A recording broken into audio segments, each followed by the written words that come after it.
The sky above the scarred plains burned crimson. Not from the setting sun, no, the sun had died behind thick smoke 3 days ago. The sky burned because the world itself was bleeding. Great rents in the fabric of reality shimmered like wounds in the air, leaking purple light that stained the clouds the color of dried blood. Below, the ground had been scorched to glass in some places, churned to mud in others, littered with the broken bodies of those who had dared to stand against the darkness. And at the center of it all, surrounded by a mountain of corpses that had once been an army, the Demon Lord Vahn knelt alone. His black armor, forged in the heart of an extinct volcano and enchanted by 1,000 fallen mages, lay in pieces around him. The breastplate, the one that had turned aside a dragon's breath, was cracked clean through. His great sword Eclipse stood embedded in the ground before him, its edge chipped, its dark aura flickering like a dying candle. Blood, both his own and the hero's, dripped from a gash across his brow, tracing a path down his pale, angular face. He should not have been able to kneel. He should not have been able to breathe.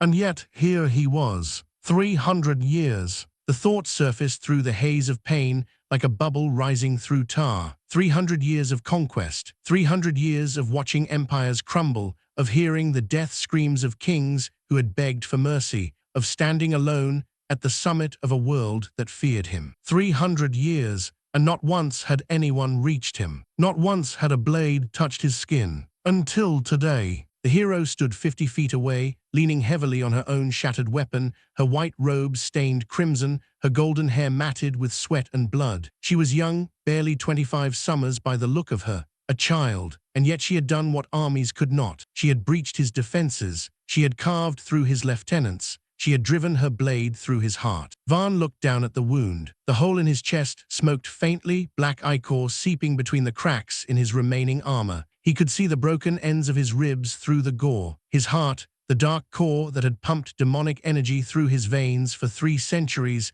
had been pierced. He was dying. The realization settled over him, not with terror, but with something far more foreign. Abyssal. So this is how it ends. The hero took a shaky step forward, then another. Her face was a mask of determination and grief, tears cutting clean tracks through the grime on her cheeks. She had lost people today, friends, comrades, perhaps lovers. Vahn had watched them fall throughout the battle, had felt their lives extinguished like candles snuffed by an uncaring wind. You, the hero gasped, her voice raw from screaming. You killed them, all of them, my brothers, my sisters, everyone I loved. Vahn said nothing. What was there to say? She spoke the truth. He had killed them. He had killed thousands upon thousands just like them, across centuries too numerous to count. He had long since stopped remembering their faces, their names, their pleas. They all begged the same way, in the end. I should finish you, the hero continued, stumbling closer. Her blade scraped against the glassed ground, leaving a trail of sparks. I should cut off your head and mount it on the gates of the capital. I should let your demonic blood soak into this earth as payment for all the innocent lives you've taken. Vahn raised his head slowly, meeting her gaze. His eyes, crimson orbs that had once made armies falter, held no malice now. Only a weary acceptance that seemed to unsettle her more than any threat could. Do it, he said. His voice was softer than she expected. It carried no echo of the abyss, no thunder of command. It was simply tired. The hero hesitated, her blade wavering. You're supposed to beg, she whispered. You're supposed to curse me, promise revenge, something. The stories always say the Demon Lord laughs until the end. Vahn almost smiled at that. Almost. The muscles of his face twitched, but the expression died before it could form. The stories are wrong, he said quietly. There is no laughter at the end, no triumph, no satisfaction. There is only silence. He looked past her then, at the bodies scattered across the plain. Human soldiers, elven archers, dwarven berserkers, mages in their blue robes, now stained black with their own lifeblood. He had ended them all. He had ended so many that their faces blurred together into one endless scream. And for what? For power. He had power beyond measure, and it had brought him nothing but loneliness. For conquest, he ruled a dominion that stretched across continents,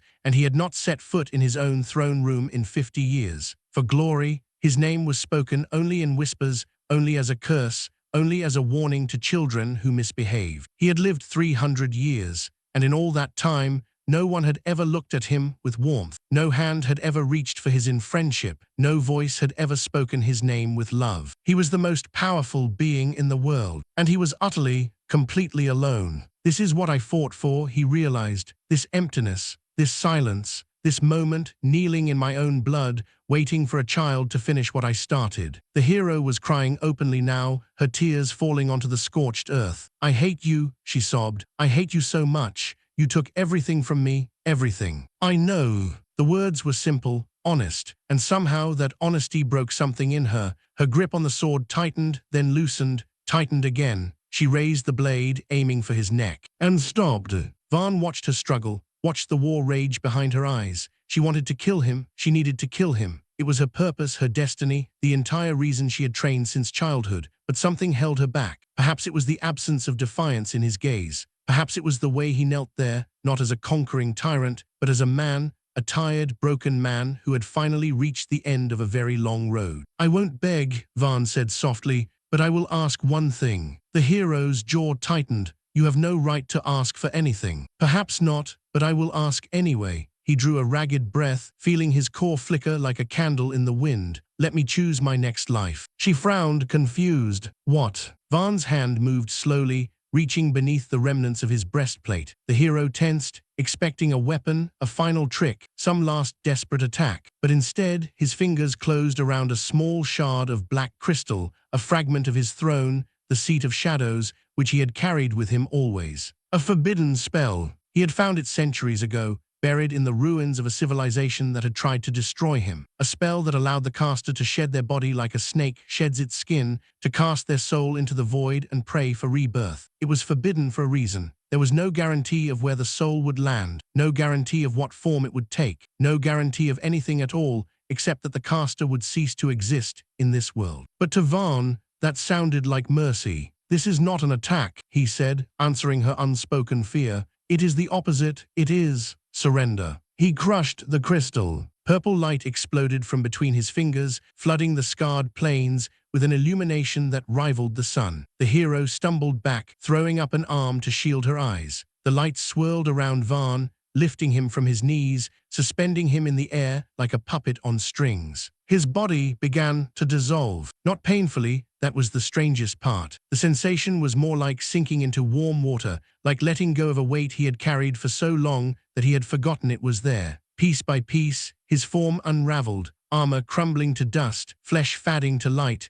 bones dissolving into motes of darkness that swirled upward toward the crimson sky. The hero watched, frozen, her sword forgotten at her side. In his final moment, Vahn looked at her, truly looked at her, and for the first time in 300 years, his eyes held something other than cold calculation. Thank you, he whispered. And then he was gone. The light did not fade immediately. It lingered in the air like the memory of a scream, casting long shadows across the battlefield where the greatest evil the world had ever known had just drawn his last breath. The hero stood alone among the dead, her tears still falling, her heart still pounding, her mind struggling to process what she had just witnessed. The Demon Lord had thanked her. The Demon Lord had thanked her. She opened her mouth to speak, to curse him, to pray, to scream, but no words came. What words could possibly be adequate? What language contained sounds to express the impossibility of what had just occurred? The light swirled one final time, then collapsed inward, vanishing with a sound like a sigh. And across the continent, in a small village nestled between rolling hills and quiet streams,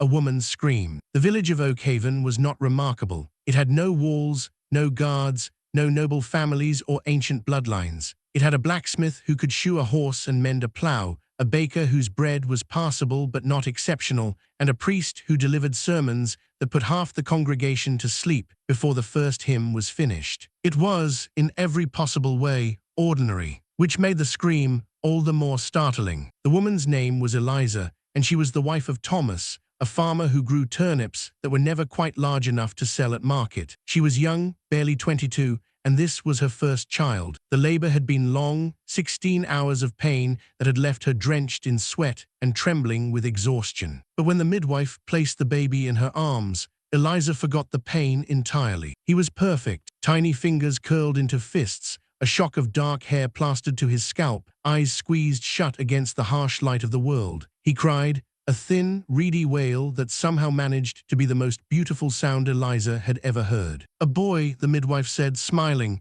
a healthy boy. Thomas, who had been packing outside the cottage for hours, burst through the door with tears streaming down his face. He crossed the room in 3 strides and gathered both his wife and son into his arms, sobbing openly, unashamed. "He's beautiful," Thomas whispered. "He's so beautiful." Eliza laughed through her own tears. "Of course he is. He has his father's nose. It's not that big. It's enormous." They laughed together, the new parents, holding their son between them like the most precious treasure in the world. Outside, the sun was setting over the hills, painting the sky in shades of orange and gold. Inside, a family was born. The baby opened his eyes. They were dark, almost black, and for just a moment, a fleeting instant that neither parent would remember later, there was something ancient in them, something weary, something that had seen empires rise and fall, that had heard the death screams of kings, that had stood alone at the summit of a world that feared it. Then the moment passed, and the baby was just a baby again, blinking up at his parents with the unfocused gaze of the newborn. "What should we name him?" Eliza asked. Thomas thought for a moment, stroking his chin. "My grandfather's name was Ciel. He was a good man, kind, patient, never complained even when times were hard." "Ciel," Eliza repeated, testing the sound. She looked down at her son, at those dark eyes that seemed to hold depths she couldn't quite fathom. "Hello, Ciel. Welcome to the world." The baby yawned, utterly unimpressed with the gravity of the moment, and fell asleep. 16 years would pass before Ciel learned the truth of who he had been. 16 years of growing up in Oakhaven, of helping his father in the turnip fields, of watching the seasons change and wondering why he sometimes felt like a stranger in his own skin. 16 years of dreams filled with battles he had never fought, faces he had never seen, a throne he had never sat upon. 16 years of emptiness. But for now, he was simply a baby in his mother's arms, sleeping peacefully as the sun set over an ordinary village in an ordinary kingdom, with no memory of the crimson skies or the scarred plains or the hero who still stood among the dead, trying to understand why the greatest evil in the world had thanked her with his final breath. The Demon Lord was dead.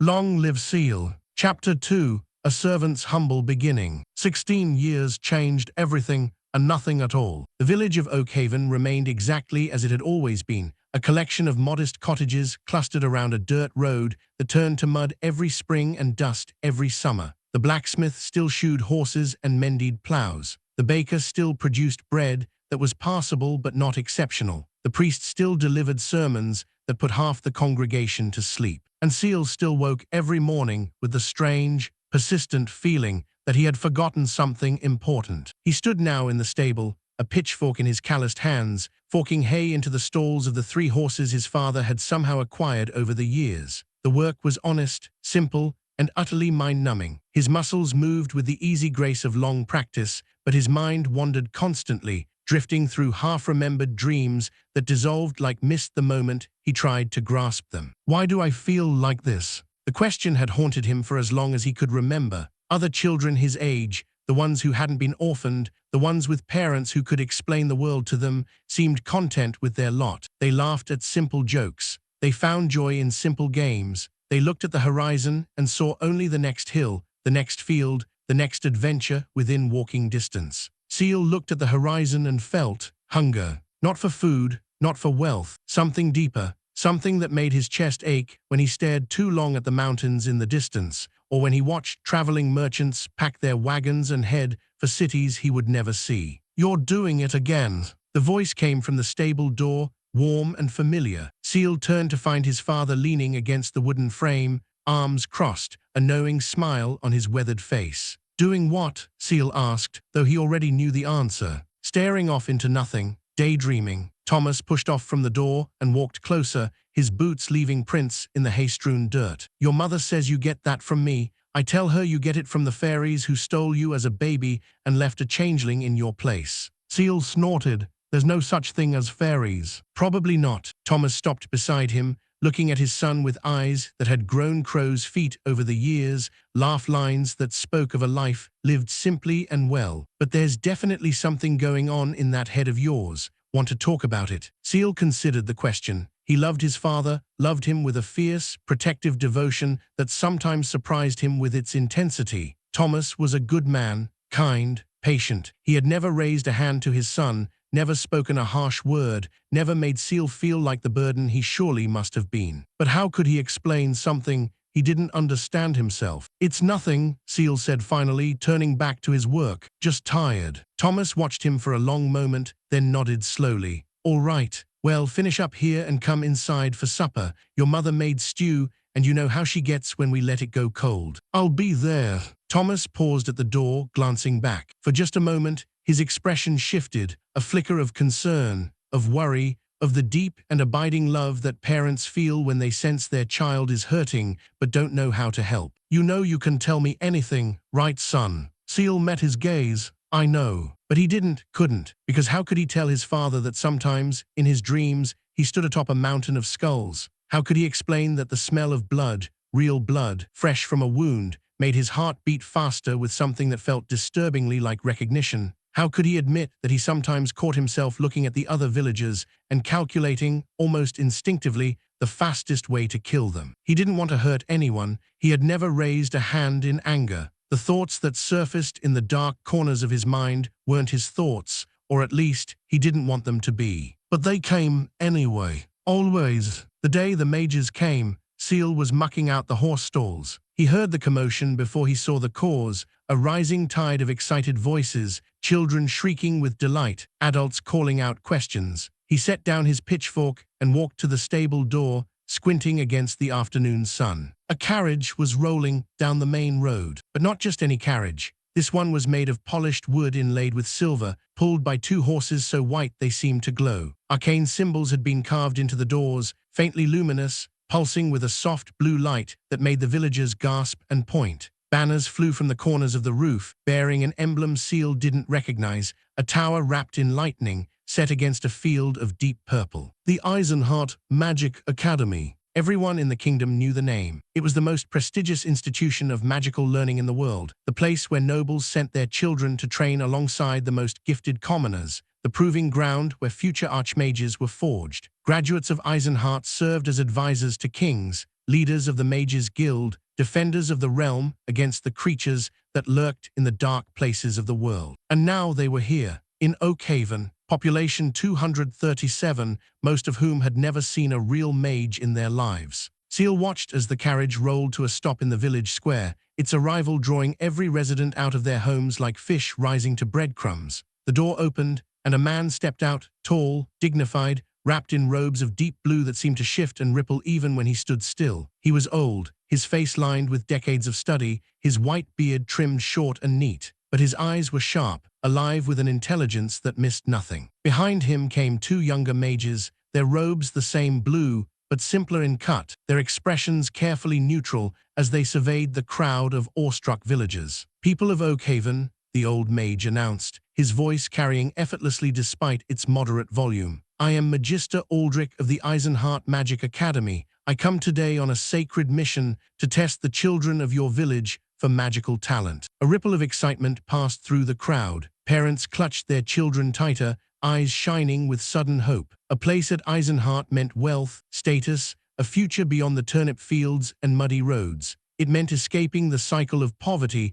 that had bound their families for generations. "All children between the ages of 12 and 18 will be tested," Magister Aldrich continued. "The process is simple and painless. Each child will place their hand upon this crystal." He gestured, and one of his assistants produced a sphere of clear quartz the size of a human head, setting it on a small pedestal. If the crystal glows, the child possesses magical potential. The color and intensity of the glow will determine their aptitude. The crowd pressed closer, eager to see. Ciel stayed where he was, leaning against the stable door, watching with an interest that surprised him. Magic. The word stirred something in his chest, a flicker of, what? Recognition? Longing. He didn't know. He only knew that he couldn't look away. The testing took hours. One by one, the children of Oakhaven approached the crystal. One by one, they placed their trembling hands upon its surface. And one by one, they walked away in disappointment as the crystal remained dark, cold, unresponsive. A few produced faint glimmers,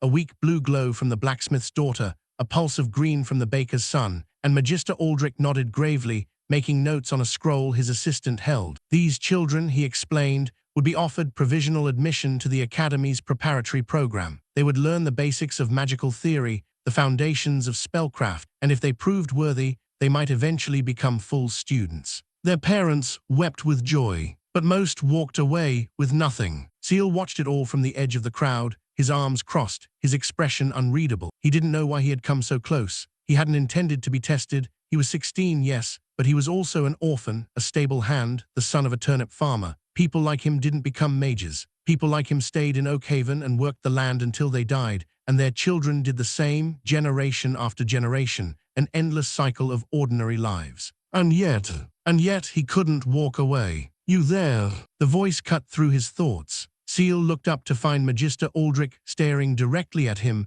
those sharp old eyes narrowed slightly. "You haven't been tested." It wasn't a question. Ciel shook his head anyway. "No, sir." "Why not?" Ciel hesitated. How could he explain that he didn't feel worthy, that he was afraid of hopping, only to have that hope crushed like so many others, that some part of him, some deep primal part, already knew what the crystal would show, and that knowledge terrified him. "I'm just a stable hand," he said finally. "I don't have magic." Aldrich studied him for a long moment. The crowd fell silent, watching the exchange with the rapt attention of people who had suddenly remembered that drama was more entertaining than disappointment. "You don't know that," Aldrich said. "Not until you've been tested. Come." It was not a request. The Magister gestured imperiously toward the crystal, and Ciel felt his feet moving before his mind had fully consented. He walked through the parting crowd, feeling their eyes on him, curious, envious, hopeful, and stopped before the pedestal. The crystal sat there,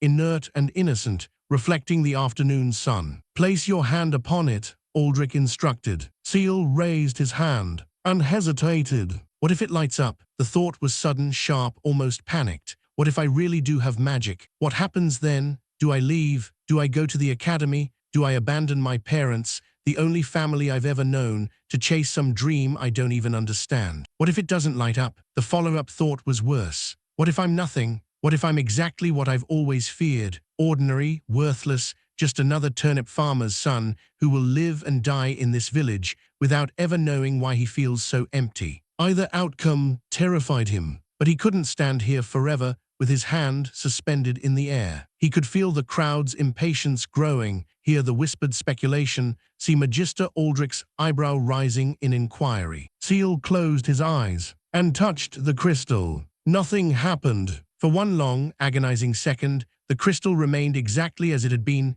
clear, cold, dark. Ciel felt his heart drop into his stomach, felt the weight of confirmation settling onto his shoulders like a physical thing. Of course he was nothing. Of course his dreams of something more were just. The crystal flickered. Ciel's eyes snapped open. The crowd gasped. Even Magister Aldrich leaned forward slightly, his expression shifting from professional detachment to genuine interest. The flicker came again, a pulse of deep purple, almost black, that bloomed in the heart of the crystal like a flower opening to an impossible sun. It spread through the quartz in tendrils, reaching, searching, as if it were alive. The purple darkened further, edging toward crimson, toward something that made the younger mages take an involuntary step backward. Then, just as suddenly as it had appeared, the light died. The crystal was dark again. Silence.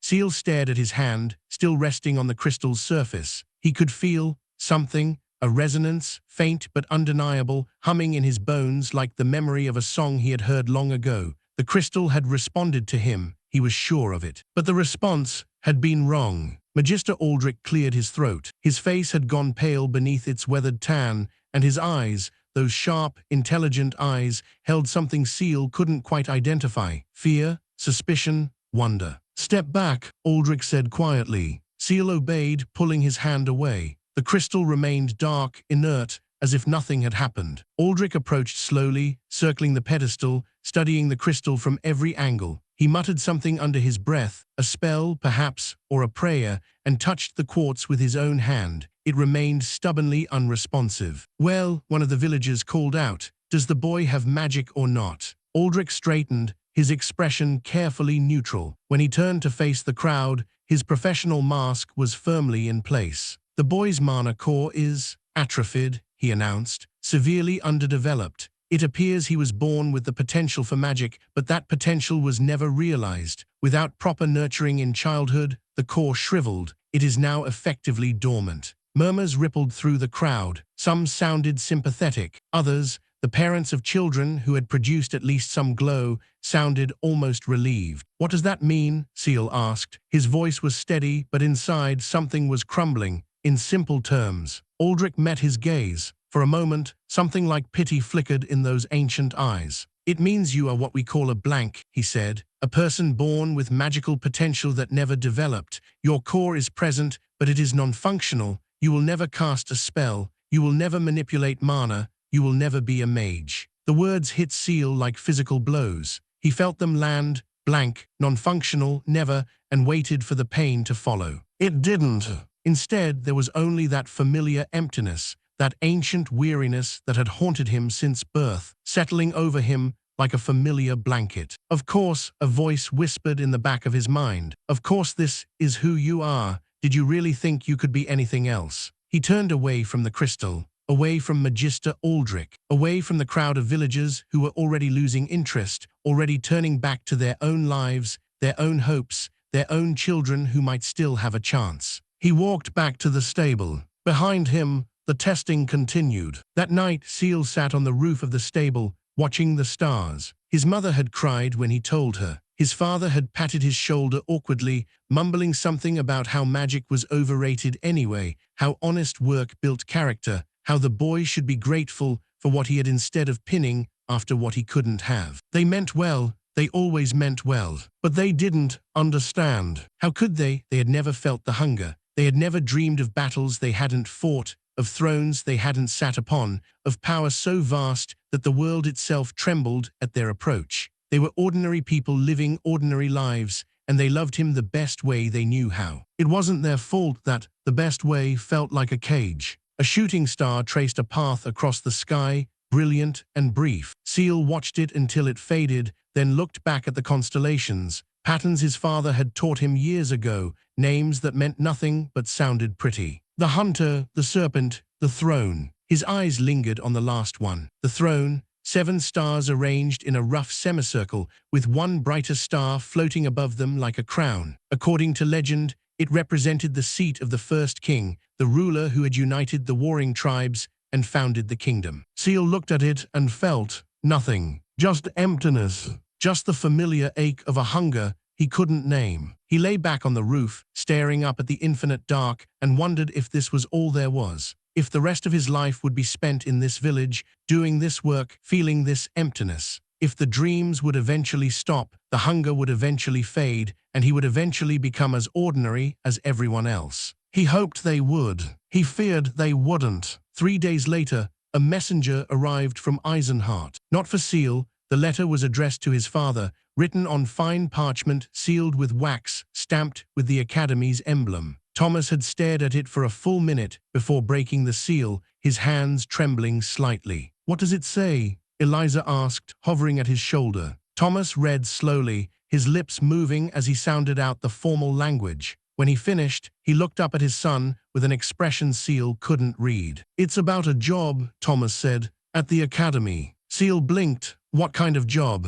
"They need servants." Thomas handed him the letter. Ciel scanned it quickly, his eyes skipping over the flowery language to the essential details. The Academy was hiring. Positions were available in the kitchens, the stables, the laundry, and most notably, as personal attendants to students who required assistance with daily tasks. "Due to the recent expansion of our student body," the letter explained, "we find ourselves in need of additional support staff. We understand that your son, Ciel, was recently tested and found to be." The word blank jumped out at him. "And found to be unsuitable for magical training. However, the Academy believes in providing opportunities for all. If your son is interested in a position as a servant, we would be pleased to interview him upon his arrival." Ciel read the letter twice, then a third time. A servant at the Academy, at the place where he had been publicly declared worthless, where he would spend every day surrounded by mages who could do what he could not, where he would be constantly reminded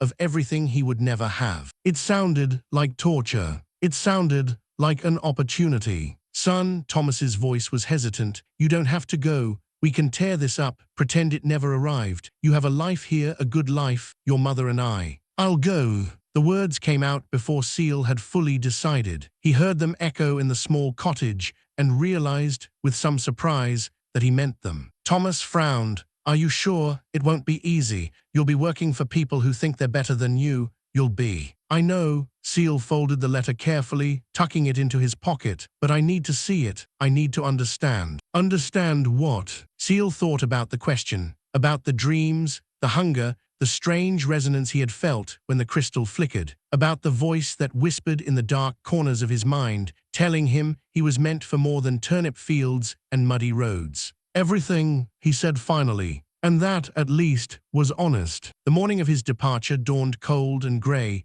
the sky heavy with clouds that threatened rain. Ciel stood in the village square with a small pack slung over his shoulder, containing everything he owned: a change of clothes, a loaf of his mother's bread, a worn blanket that had been his since infancy. His parents stood before him, their faces tight with emotions they were trying valiantly to hide. "Write when you can," Eliza said, her voice thick. "Let us know you're safe." "I will. And eat well. Don't let those fancy academy folk work you to death." "I won't." Thomas stepped forward, pulling his son into a rough embrace. "I'm proud of you," he muttered into Ciel's ear. "You know that, right? Proud no matter what." Ciel hugged him back, feeling the familiar solidity of his father's shoulders, the calluses on his hands, the warmth of his love. "I know." They separated. Eliza hugged him too, her tears wet against his cheek. Then she stepped back, wiping her eyes with the corner of her apron, trying to smile. The carriage that had brought the Mages had long since departed, but a wagon had been arranged to take Ciel to the nearest town with a proper stagecoach route. It waited now at the edge of the square, the driver already looking impatient. "I have to go," Ciel said. His parents nodded. They didn't try to stop him. They had always known, perhaps, that this day would come, that the strange, distant boy they had raised would eventually need to find his own path. Ciel climbed onto the wagon. The driver snapped the reins, and the horses lurched forward. He looked back once. His parents stood in the square, growing smaller with every passing second,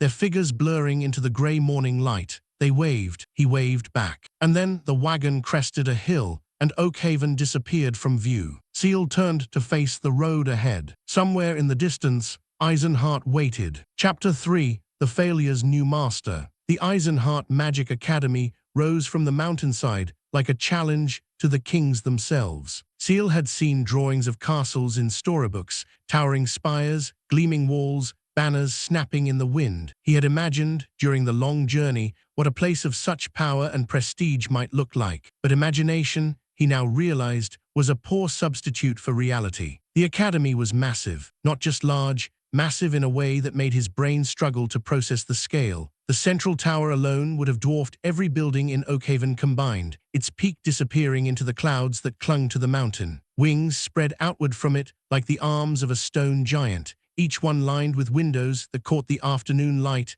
and threw it back in dazzling patterns. Walls surrounded the complex, not simple wooden palisades, but stone fortifications 30 feet high, their surfaces carved with protective runes that pulsed faintly with magical energy. And everywhere, there were mages. They walked the paths in their blue robes, young and old, their conversations occasionally punctuated by sparks of light or tiny summoned creatures that darted through the air. They practiced in the courtyards, hurling fire and ice at training dummies, their spells painting the air with color. They sat on benches with books floating before them, turning pages with gestures, absorbing knowledge that Ciel could never hope to access. He stood at the main gate, his small pack clutched against his chest, and felt smaller than he had ever felt in his life. "You don't belong here." The thought was cold, factual, undeniable. He was a blank, a nothing, a turnip farmer's son who had somehow stumbled into a world of demikings. The mages who passed him didn't even glance his way. He was beneath their notice,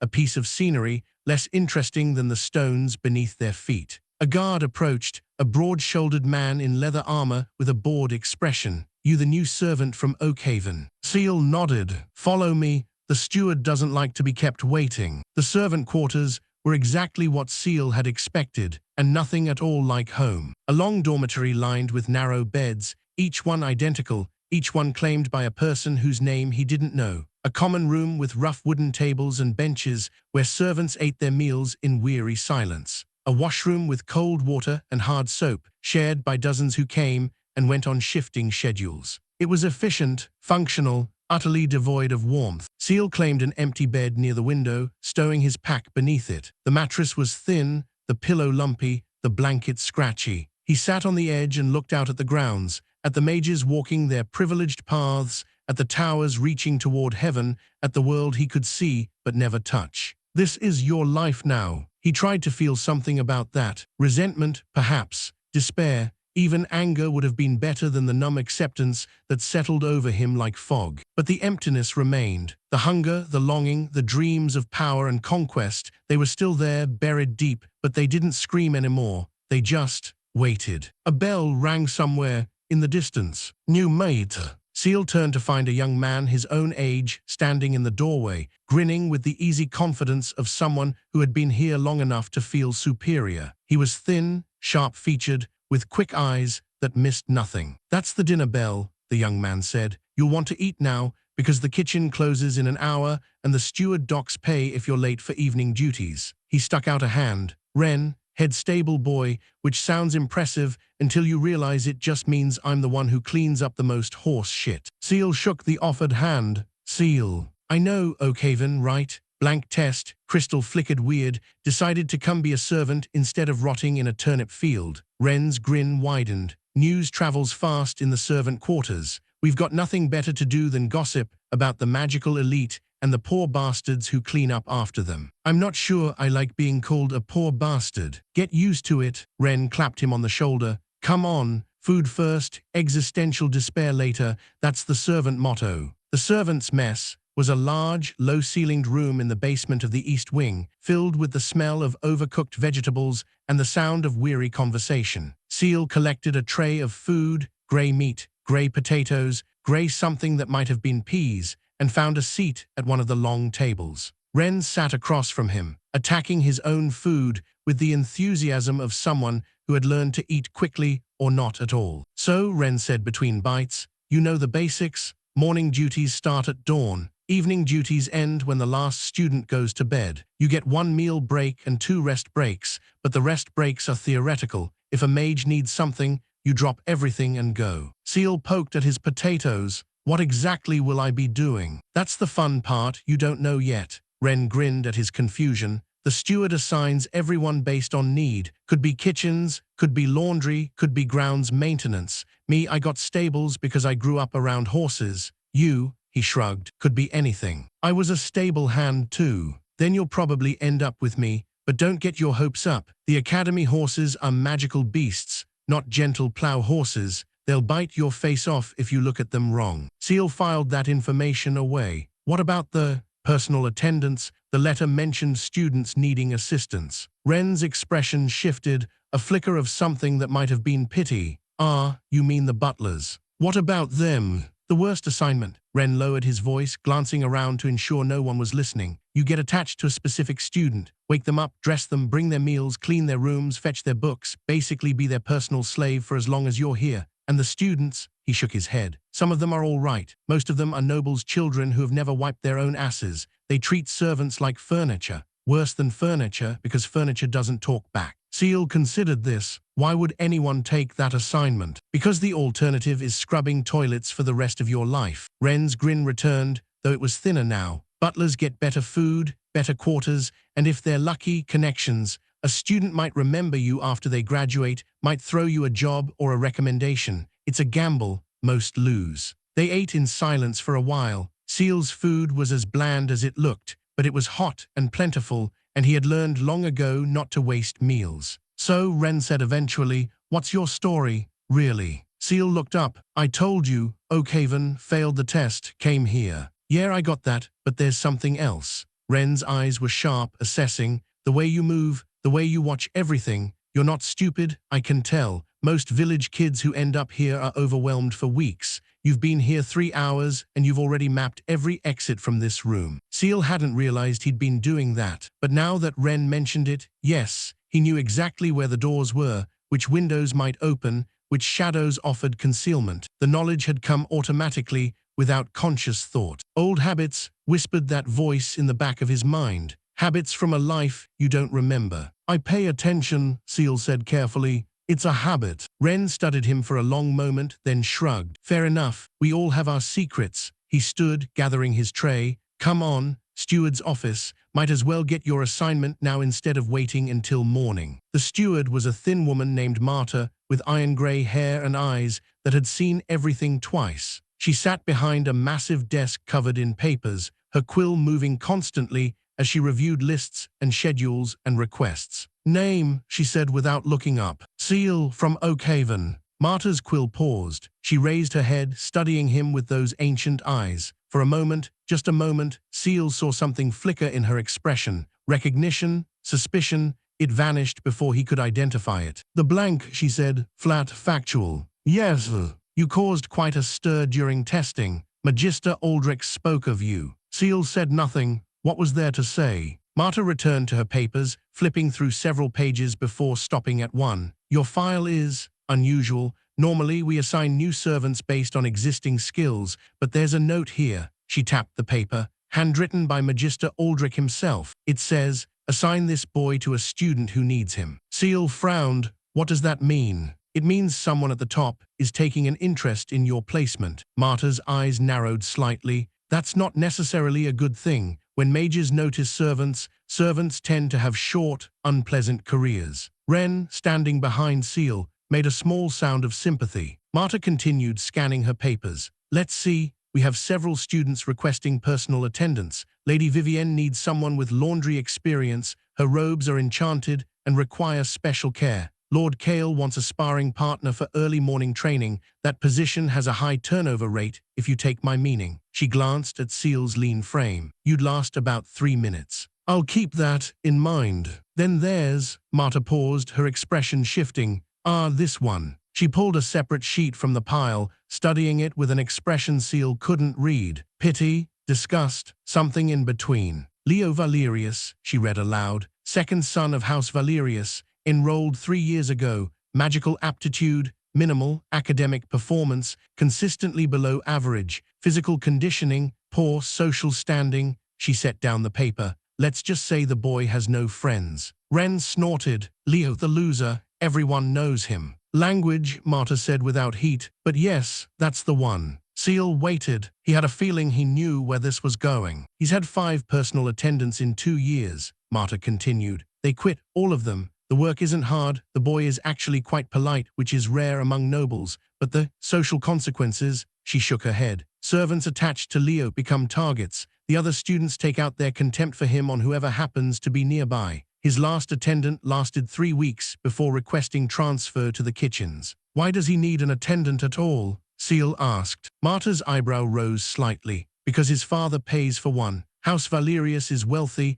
and they're desperate to give their youngest son any advantage they can. A personal attendant means someone to help him study, remind him of meals, make sure he actually gets out of bed in the morning. In theory, it should improve his performance. And in practice? In practice, the boy is hopeless. Marta's voice softened just slightly. He tries, I'll give him that. He tries harder than any student I've ever seen, but he has no talent, no aptitude, no spark. Every spell he attempts fails. Every test he takes, he fails. The professors have given up on him. The students mock him openly, and yet he keeps trying day after day, hoping that somehow things will change. The words hung in the air. Ciel felt something shift in his chest, a recognition, an understanding. He tries harder than any student I've ever seen. Every spell he attempts fails. He keeps trying, day after day, hoping things will change. That could have been him. If he had been born a noble, if he had been given the chance to attend the academy, if he had poured his entire soul into learning magic only to discover that his core was atrophied, useless, dead, that could have been his life. He tries. Assign me to him, Ciel said. Ren's jaw dropped. Marta's eyebrow rose further. You understand what you're asking for? The steward said. This isn't a position with advancement potential. This is a dead end. You'll be mocked, possibly attacked, definitely isolated from the other servants. And for what? A boy who will never amount to anything. Assign me to him, Ciel repeated. Marta studied him for a long, searching moment. Then, slowly, she nodded. Very well, Leo Valerius, room 47, West Wing dormitory. Report tomorrow at dawn. She made a note on the paper. Don't say I didn't warn you. Dawn came cold, and and grey, light filtering through the high windows of the west wing as Ciel made his way through corridors that seemed designed to confuse. He had memorized the route the night before, tracing it in his mind until it became second nature, a skill that had come easily, naturally,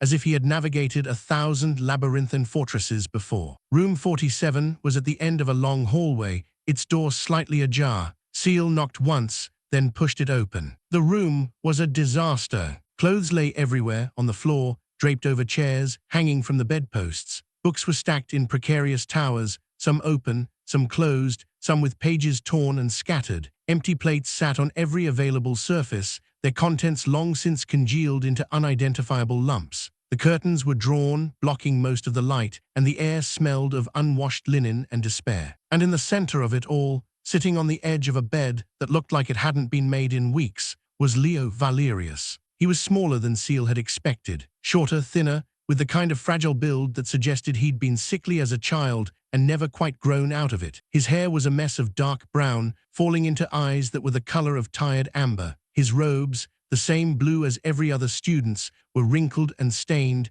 hanging off his frame like they belonged to someone else. He looked up as Ciel entered, and for a moment, his expression held something like hope. Then it faded, replaced by resignation. "Another one," Leo said. His voice was soft, almost gentle, with none of the arrogant drawl Ciel had expected from a noble. "You're the 6th, or 7th, I've lost count." Ciel, he stepped into the room, surveying the chaos with an expression he carefully kept neutral. "I'm your new attendant. Welcome to the nightmare." Leo gestured vaguely at the mess. "Sorry about the state of things. I had a bad week, month, year." He laughed, but there was no humor in it. "Lifetime, really." Ciel said nothing. He simply walked to the nearest window and pulled the curtains open. Light flooded the room. Leo winced, throwing up an arm to shield his eyes. "What are you doing?" "Letting in the sun." Ciel moved to the next window, repeating the process. "When did you last eat a proper meal?" "I don't remember." "When did you last leave this room?" "I go to classes." "That's not what I asked." Leo was silent for a moment. When he spoke again, his voice was smaller. 3 days I've been hiding. The midterms are coming and I can't." He broke off, his hands clenching in his lap. "I can't do any of it. I study for hours and nothing sticks.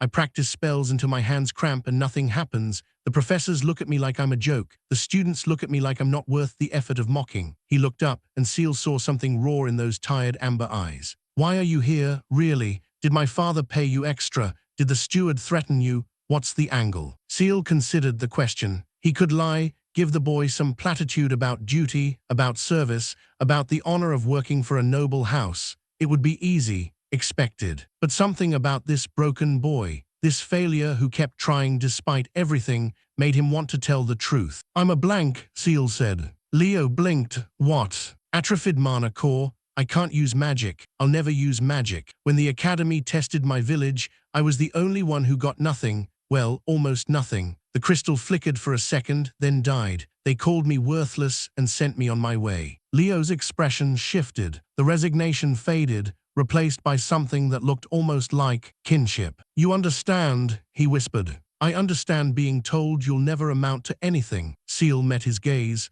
"I understand trying anyway." They looked at each other across the ruined room, the failed noble and the blank servant, two people the world had deemed worthless. And in that moment, something passed between them. Not friendship, not yet, but recognition, understanding, the first faint spark of connection. Leo straightened slightly on the bed. "I really do try," he said. "Every day. I know it's pathetic. I know everyone laughs at me, but I can't stop. I don't know how." "Then don't." Ciel picked up an armful of dirty clothes, heading for what he assumed was the laundry basket. "We'll start with the room, then breakfast, then classes, one thing at a time." Leo watched him work for a long moment. Then, slowly, he stood. "One thing at a time," he repeated. It was the first time in weeks that he had gotten out of bed before noon. The days that followed settled into a rhythm. Ciel arrived at room 47 each morning before dawn, waking Leo with the patience of someone who had learned that shouting accomplished nothing. Together,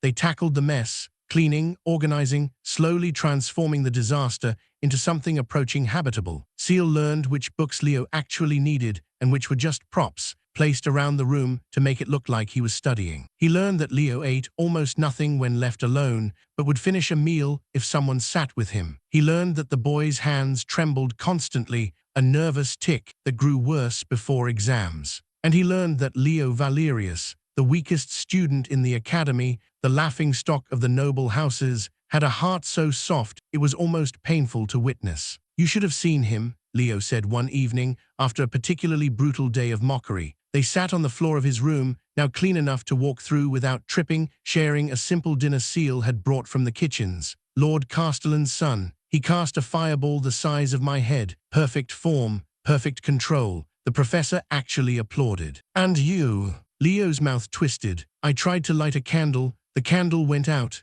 The wick got wet. I don't know how that's even possible." He set down his bread, suddenly not hungry. Everyone laughed. Even the professor smiled. Not meanly, she felt bad about it, I could tell, but she smiled. Ciel said nothing. He had learned that Leo didn't want comfort. He wanted witness, someone to see his failures and not look away. "I don't know why I keep trying," Leo continued, staring at his hands. "My father sends letters asking about my progress. I write back lies, doing well, making improvements. The professors are pleased. He's going to find out eventually. They all will." He looked up, and his eyes were wet. "What do I do then?" Ciel thought about the question, about the emptiness that had haunted him since childhood, about the dreams he couldn't remember and the hunger he couldn't name, about the strange, flickering moment when the testing crystal had responded to his touch, just before it died. "I don't know," he said honestly, "but you don't have to figure it out tonight." Leo nodded slowly. He picked up his bread again, taking a small bite. Outside, the stars were coming out, scattered across a sky that held no answers. 2 weeks passed.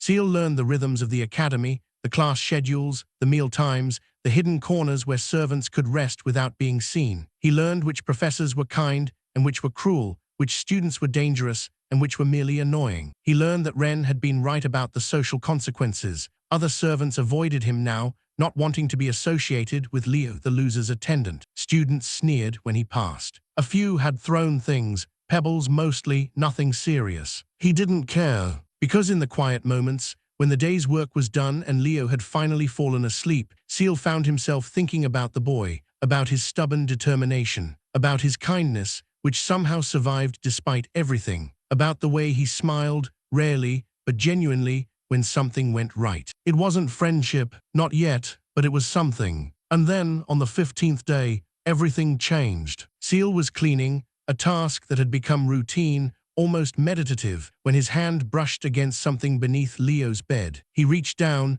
pulling out a small shard of black crystal, no larger than his thumb. It was jagged, rough, utterly ordinary. But the moment his skin touched it, the world exploded. Blood, so much blood, painting the sky crimson, pooling beneath his feet, soaking into the earth until the ground itself became a swamp of gore. He stood atop a mountain of skulls, and below him armies trembled. Thousands of soldiers, tens of thousands, their faces upturned in terror, their weapons shaking in hands that had lost all strength. He was a king among them, a demon, a force of nature given form. "Kneel," he said, and his voice was thunder, was earthquake, was the death scream of worlds. They knelt, all of them, all except one, a figure in white, climbing toward him through the carnage, her face streaked with tears and blood, her eyes burning with a hatred so pure it was almost holy. She carried a sword that gleamed like hope, and she raised it high, and she drove it through his heart. "Thank you," he whispered.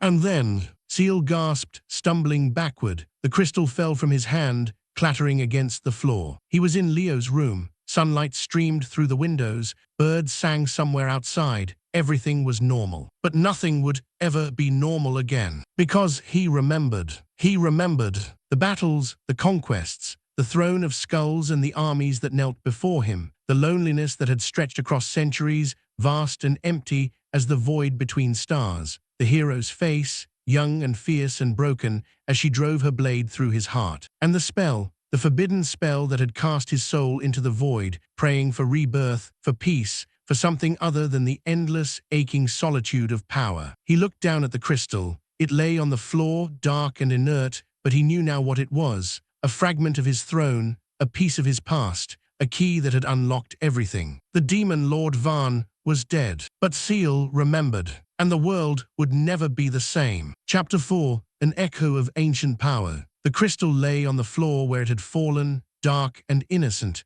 reflecting nothing but the afternoon sunlight. Ciel stared at it from across the room, his back pressed against the wall, his heart hammering against his ribs like a caged beast trying to escape. His breath came in short, sharp gasps. Sweat beaded on his forehead despite the cool air. Every muscle in his body was coiled, tense, ready to fight or flee, though from what he couldn't have said. What was that? The question echoed through his mind, but he already knew the answer. Deep down, in the place where the hunger lived, where the dreams waited, where the emptiness had haunted him since birth, he knew. Those weren't fantasies, those weren't nightmares. Those were memories. He had stood atop mountains of skulls. He had commanded legions of demons. He had watched empires crumble and kings weep and heroes die beneath his blade. He had lived for 300 years in a body of shadow and fire, and he had never, not once, known peace. Until the hero's sword had pierced his heart, until the forbidden spell had cast his soul into the void, until he had woken as a crying infant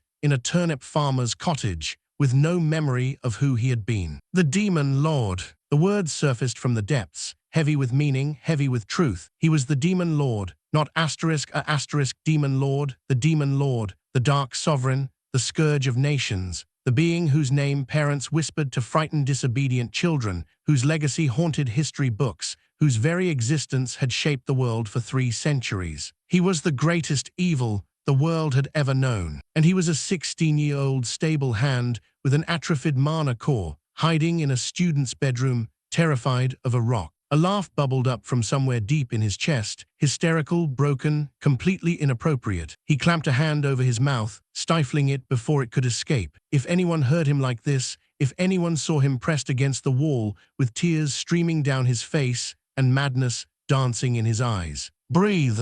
The command came from somewhere ancient, somewhere that had survived 300 years of constant warfare. It cut through the panic like a blade through flesh, clean and precise, and utterly without mercy. Breathe, assess, adapt, survive. Ciel forced air into his lungs, held it, released it slowly. The trembling in his muscles eased, just slightly. The wild pounding of his heart began to steady. He looked at the crystal again. It was just a shard, black, jagged, no larger than his thumb. It could have been any piece of volcanic glass, any broken fragment of obsidian. There was nothing special about it, nothing that marked it as my throne. The memory surfaced unbidden, a great seat of shadow and crystal, carved from the heart of a dead star, floating in the center of a throne room large enough to contain a mountain. He had sat there for decades at a time, staring into the void, feeling the weight of his own power pressing down on him like a physical thing. The crystal had been alive once. It had pulsed with his heartbeat, resonated with his thoughts, served as the anchor for his dominion over the demon realm. And now a piece of it sat on the floor of a magic academy dormitory, waiting to be discovered by a servant. How? The question was irrelevant. The how didn't matter. What mattered was that the shard existed, that he had touched it, that it had unlocked what should have remained locked forever. He was the Demon Lord. He remembered.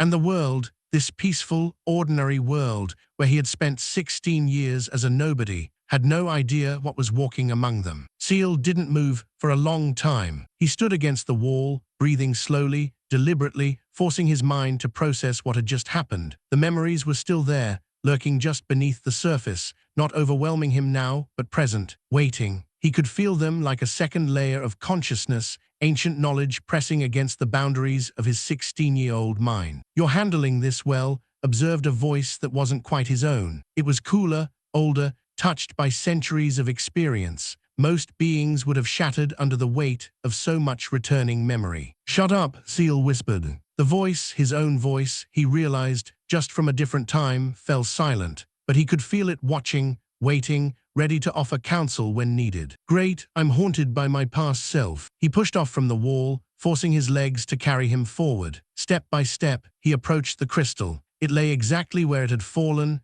innocuous, ordinary. If he hadn't just experienced the most traumatic memory dump in human history, he would have assumed it was just a pretty rock. He knelt. He reached out. His fingers hovered inches from the surface. "If I touch it again, will it happen again? Will I get more memories? Will I lose myself entirely? The questions were valid. The fear behind them was valid. But beneath the fear, beneath the trembling and the panic and the overwhelming wrongness of remembering a life that shouldn't exist, there was something else. Hunger. The same hunger that had haunted him since childhood, the same longing for something he couldn't name. It was still there, stronger now, sharper, because now he knew what he had been missing: power, purpose, the absolute certainty that came from being the strongest being in existence. He had been a king. He had been everything. And now he was a servant, scrubbing floors and fetching meals for a boy who couldn't light a candle. The hunger roared. Ciel's hand closed around the crystal. The memories didn't flood back this time. They came in fragments, images, sensations,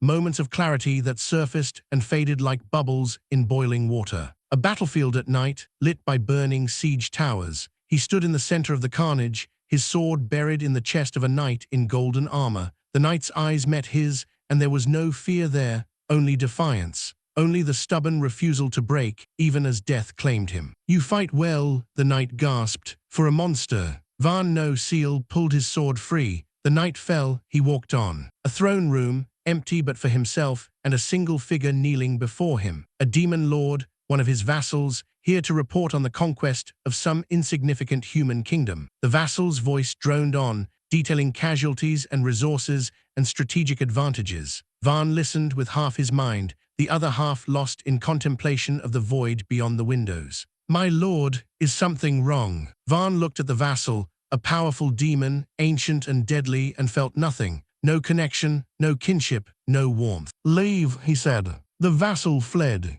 A woman's face, beautiful and terrible, twisted with rage. She held a child in her arms, her child, his child, born of a union that should never have happened. The child was dying. They were both dying, and there was nothing he could do. "You did this," she spat. "You and your endless war, you and your hunger for more. You killed us both, and for what? For nothing." He reached for her. She flinched away. The child stopped breathing. He had never felt so powerless in all his existence. Ciel's eyes snapped open. He was on his knees, the crystal clutched in his fist, tears streaming down his face. He didn't remember falling. He didn't remember crying. But the grief was so overwhelming that he could barely breathe. A child. He had a child, once. A daughter, born of a union he couldn't quite remember, conceived in a moment of weakness he had spent centuries trying to forget. She had died in her mother's arms, killed by enemies who had tracked them down, enemies who had used her as leverage, enemies who... Stop!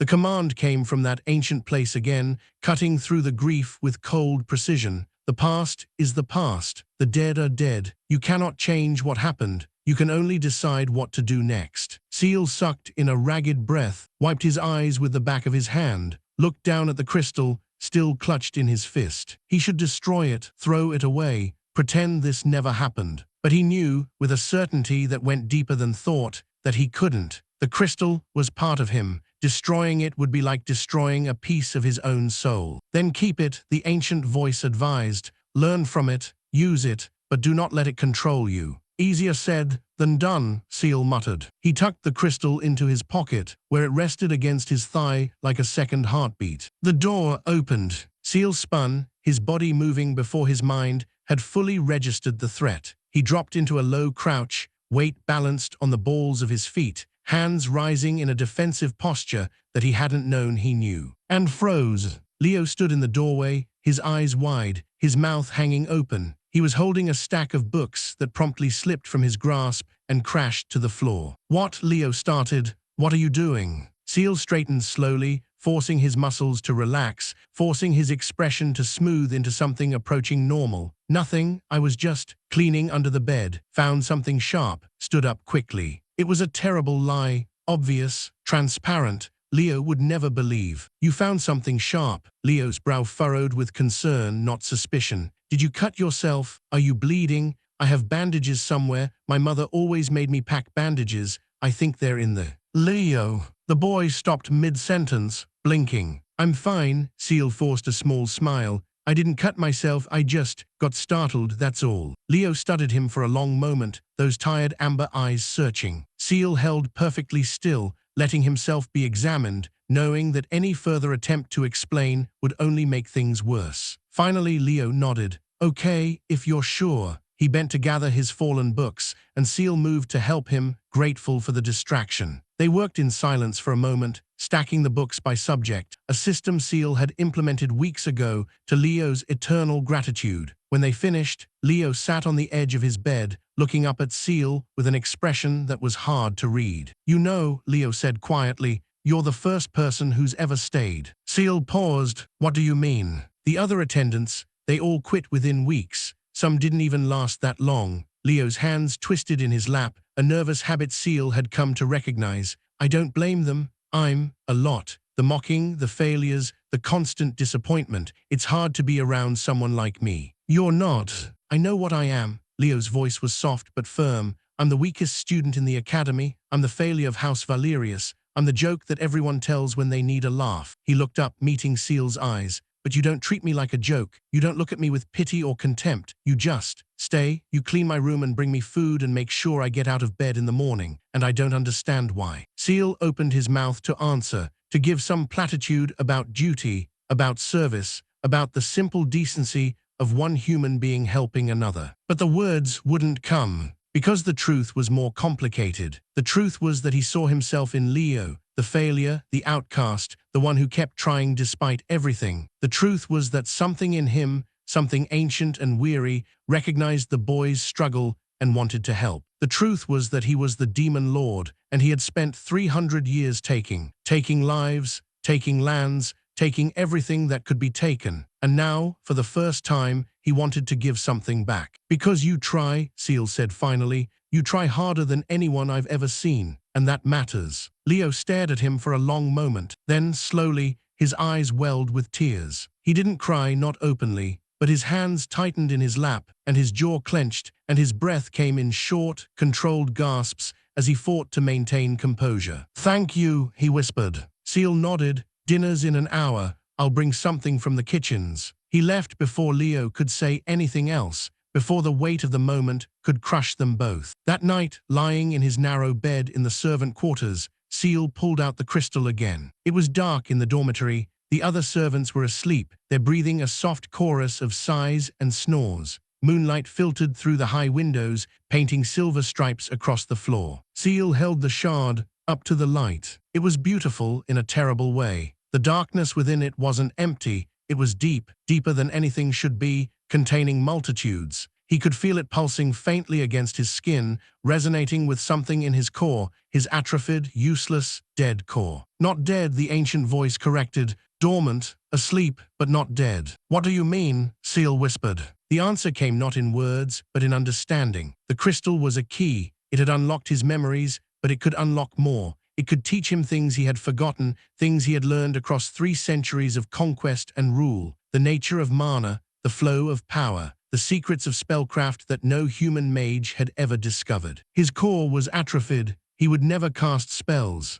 But he didn't need to cast spells to understand them. He could see it now, the way he hadn't been able to see it before. The threads of mana that wove through the world, invisible to normal eyes, but clear to him now that he remembered. He could trace their patterns, follow their flows, identify their sources and destinations. He could watch a mage cast a spell and understand instantly exactly how it worked, exactly where the power came from, exactly what weaknesses could be exploited. He couldn't use magic himself, but he could teach it. He could perfect it. Leo. The thought surfaced with sudden clarity. Leo, with his stubborn determination and his complete lack of talent. Leo, who tried harder than anyone and failed harder than anyone. Leo, who deserved better than the cruel joke fate had played on him. Ciel looked at the crystal. Could I teach him? The ancient voice considered the question. His core is weak, underdeveloped, but not atrophied, not like yours. There is potential there, buried beneath years of failure and self-doubt. With the right training, with the right guidance, he could become something. Ciel closed his fist around the crystal. He had spent 300 years destroying. Maybe it was time to build something instead. The next morning, Ciel arrived at room 47 before dawn, as usual. But instead of starting his cleaning routine, he sat on the edge of Leo's bed and waited. Leo woke slowly, as he always did, reluctantly surfacing from sleep like a swimmer fighting against a current. When his eyes finally focused on Ciel's face, he frowned. What's wrong? Is it morning already? Did I miss? Get up, Ciel said. We're going to train. Leo blinked. Train? Train for what? Magic, Ciel stood, moving to the window and pulling open the curtains. You've been practicing wrong. Your professors have been teaching you wrong. Everyone has been approaching your problem from the wrong angle. Leo sat up slowly, his expression shifting from confusion to something like hurt. I know I'm bad at magic. You don't have to. You're not bad at magic. Ciel turned to face him. You're untrained. There's a difference. Leo stared at him. What are you talking about? Ciel took a breath. This was the moment. This was where he decided how much to reveal, how much to trust, how much to risk. I know things, he said carefully, about magic, about how it flows, how it builds, how it breaks.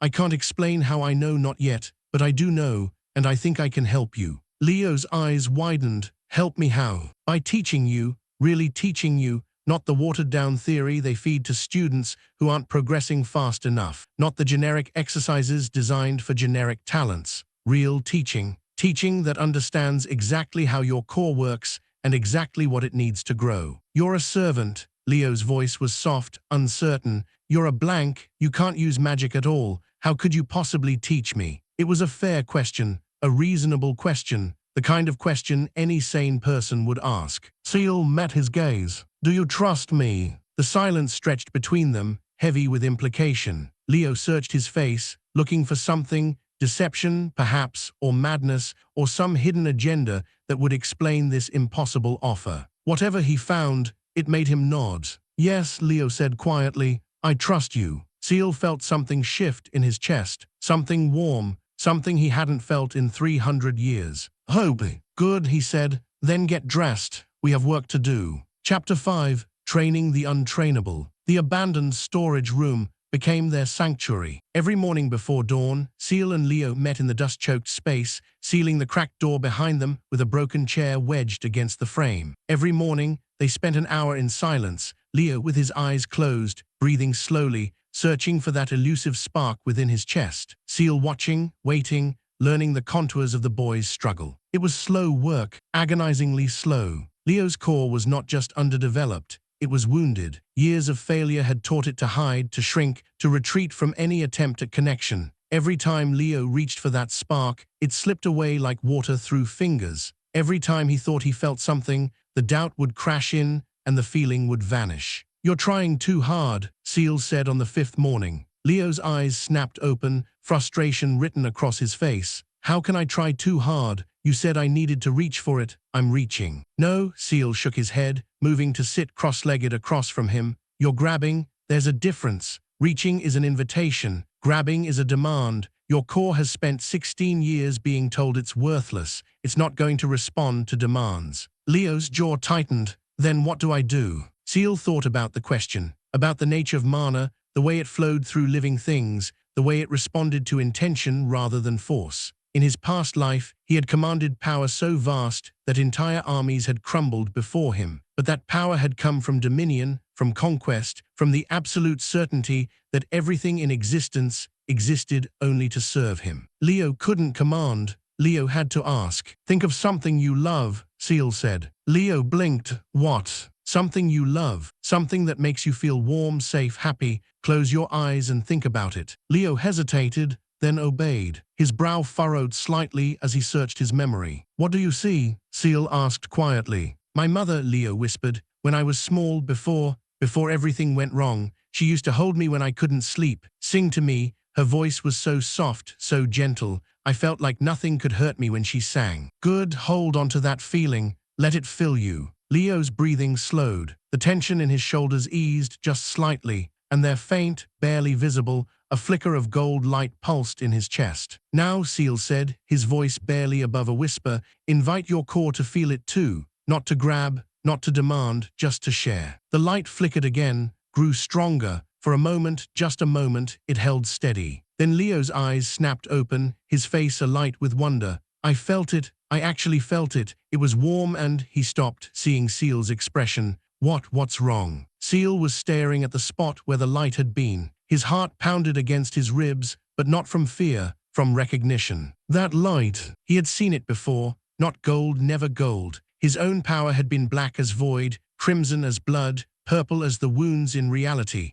but he had seen light like that, warm and gentle, in the eyes of those he had conquered, in the faces of those who had loved, who had been loved, who had something worth fighting for. He had never understood it. He still didn't, not really. But watching Leo's face, seeing the joy there, the hope, something shifted in the cold, ancient place where his demon heart used to reside. That was good, Ciel said, and meant it. Really good. Now do it again. The days became weeks. Each morning they met in the storage room. Each morning, Leo practiced reaching for his core, inviting it to reveal itself, learning to hold the connection a little longer, a little stronger. The light in his chest grew slowly, imperceptibly at first, then with increasing clarity. By the end of the second week, he could sustain it for nearly a minute before doubt or exhaustion broke his concentration. But Ciel knew this was only the beginning. Feeling the core was one thing, using it was another. We need to move to the next phase, he announced one morning. Leo looked up from his meditation, sweat beading on his forehead. What's the next phase? Channeling, Ciel stood, moving to the center of the room. You've learned to feel your core,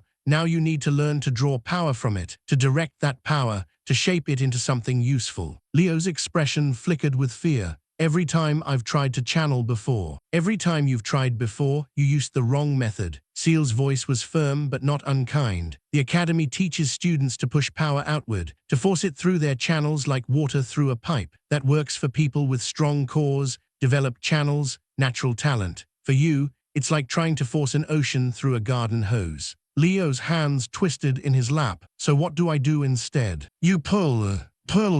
Ciel nodded. Instead of pushing power out, you pull it in. Draw mana from the world around you into your core. Let it mix with your own essence. Then, when the mixture is balanced, release it. Not forced, not pushed, just released like breath. Leo stared at him. That's the opposite of everything I've been taught. I know. But is that even possible? Drawing mana in, won't that? I don't know. Overload my core. Ciel almost smiled. In his past life, this was basic knowledge, the foundation of demonic magic, the secret to why demons could wield power far beyond their apparent capacity. Humans pushed, demons pulled. It was that simple and that revolutionary. Your core won't overload, he said. It will expand, slowly, carefully, with practice. Drawing mana in strengthens it in a way that pushing out never can. Think of it like a muscle. Pushing exhausts, pulling builds. Leo was quiet for a long moment, processing. Then, slowly, he nodded. Show me. Ciel couldn't demonstrate. He had no core to draw with, no mana to channel, but he could describe, and his descriptions came from 3 centuries of instinct, from knowledge so deeply ingrained that it was more natural than breathing. Close your eyes, he instructed. Feel your core, hold it steady. Leo obeyed. The gold light flickered in his chest, faint but present. Now reach outward. Not with your hands, with your awareness. Feel the mana in the air around you. It's everywhere, floating, waiting. Can you sense it? Leo's brow furrowed. Seconds passed, then minutes. I think so. His voice was uncertain. It's like static, like the air before a storm, but I can't quite touch it. Don't touch, invite, just like you did with your core. Open yourself to it. Let it know you're ready to receive. Leo's breathing deepened. The gold light flickered, pulsed, and then, just for an instant, shifted. Tendrils of silver began to seep into the edges of the glow, mixing with the gold like streams joining a river. Ciel held his breath. Good, he whispered. Very good. Now let it settle. Don't try to control it. Just let it rest inside you, next to your own essence. The silver and gold swirled together, beautiful and fragile. Leo's face was a mask of concentration, but beneath it, there was something else. Wonder, awe, the first stirrings of belief. I can feel it, Leo breathed. It's like drinking cold water after years in a desert. I didn't know, I never knew it could feel like this. Now release it. Leo's eyes flew open. What? But I just. Release it gently, like exhaling. Let the mixed mana flow out of you back into the world. Don't try to shape it. Don't try to make it do anything. Just let it go. Leo hesitated, then obeyed. The silver-gold light streamed from his chest in a soft, diffuse cloud, dissipating into the air like morning mist. Silence. Leo looked down at his hands. They were trembling, but not from fear, from wonder. I did it, he whispered. I actually did it. Ciel allowed himself a small nod of satisfaction. You did. Now we do it again, and again, and again, until it becomes as natural as breathing. Leo looked up at him, and there were tears in his eyes. Why? He asked. Why are you doing this? You don't have to. You could have any assignment, any student. Why waste your time on me? Ciel considered the question. The truth, that he was the Demon Lord, that he saw himself in this broken boy, that helping Leo felt like the first good thing he had done in 3 centuries, was too much, too heavy, too impossible to explain. Because you try, he said, echoing his words from weeks ago. Because you keep trying when everyone else has given up. Because that matters. Leo's tears spilled over, tracking down his cheeks. He didn't wipe them away. Thank you, he whispered. Ciel nodded. They returned to practice. The training intensified. Each morning, Leo practiced drawing mana in, mixing it with his core, releasing it unshaped. Each morning, the process grew smoother, more natural. The silver-gold light in his chest grew stronger, steadier, more vibrant. By the end of the 3rd week, he could sustain the flow for nearly 10 minutes before exhaustion forced him to stop. But Ciel knew this was still preparation. The real work, shaping mana into spells, had yet to begin. You're ready for the next step, he announced one morning. Leo, flushed with effort but grinning wider than Ciel had ever seen, looked up. What is it? Shaping. Ciel moved to the center of the room, picking up a small pebble from the dusty floor. You've learned to draw mana in and release it. Now you need to learn to shape it before release, to give it purpose, to make it do something. Leo's grin faded slightly. You mean actual spells? Simple ones, the kind they teach first-year students. Light, warmth, a gentle push. Ciel held up the pebble. Your goal is to move this pebble across the floor using only shaped mana. No touching, no pushing with your hands, just will and power. Leo stared at the pebble. It was small, barely the size of his thumbnail, and sat innocently in the center of the room, waiting. That's impossible, he whispered. Nothing is impossible. Ciel's voice was calm, certain. Difficult, yes. Challenging, absolutely, but not impossible. You've already done things the Academy said you couldn't do. This is just the next step. Leo took a breath, nodded, closed his eyes. Ciel watched as the silver-gold light flickered to life in his chest, stronger now than it had been weeks ago. Leo drew mana in. Ciel could see the silver tendrils seeping into the glow, and held it, mixed it, let it settle. Now shape it, Ciel thought, willing the boy forward. Give it form, give it purpose. Leo's brow furrowed with concentration. The light in his chest began to shift, to condense, to take on a denser quality. It was still formless, still chaotic, but there was intent behind it now. A desire to move, to act, to effect change in the world. Open your eyes, Ciel instructed softly.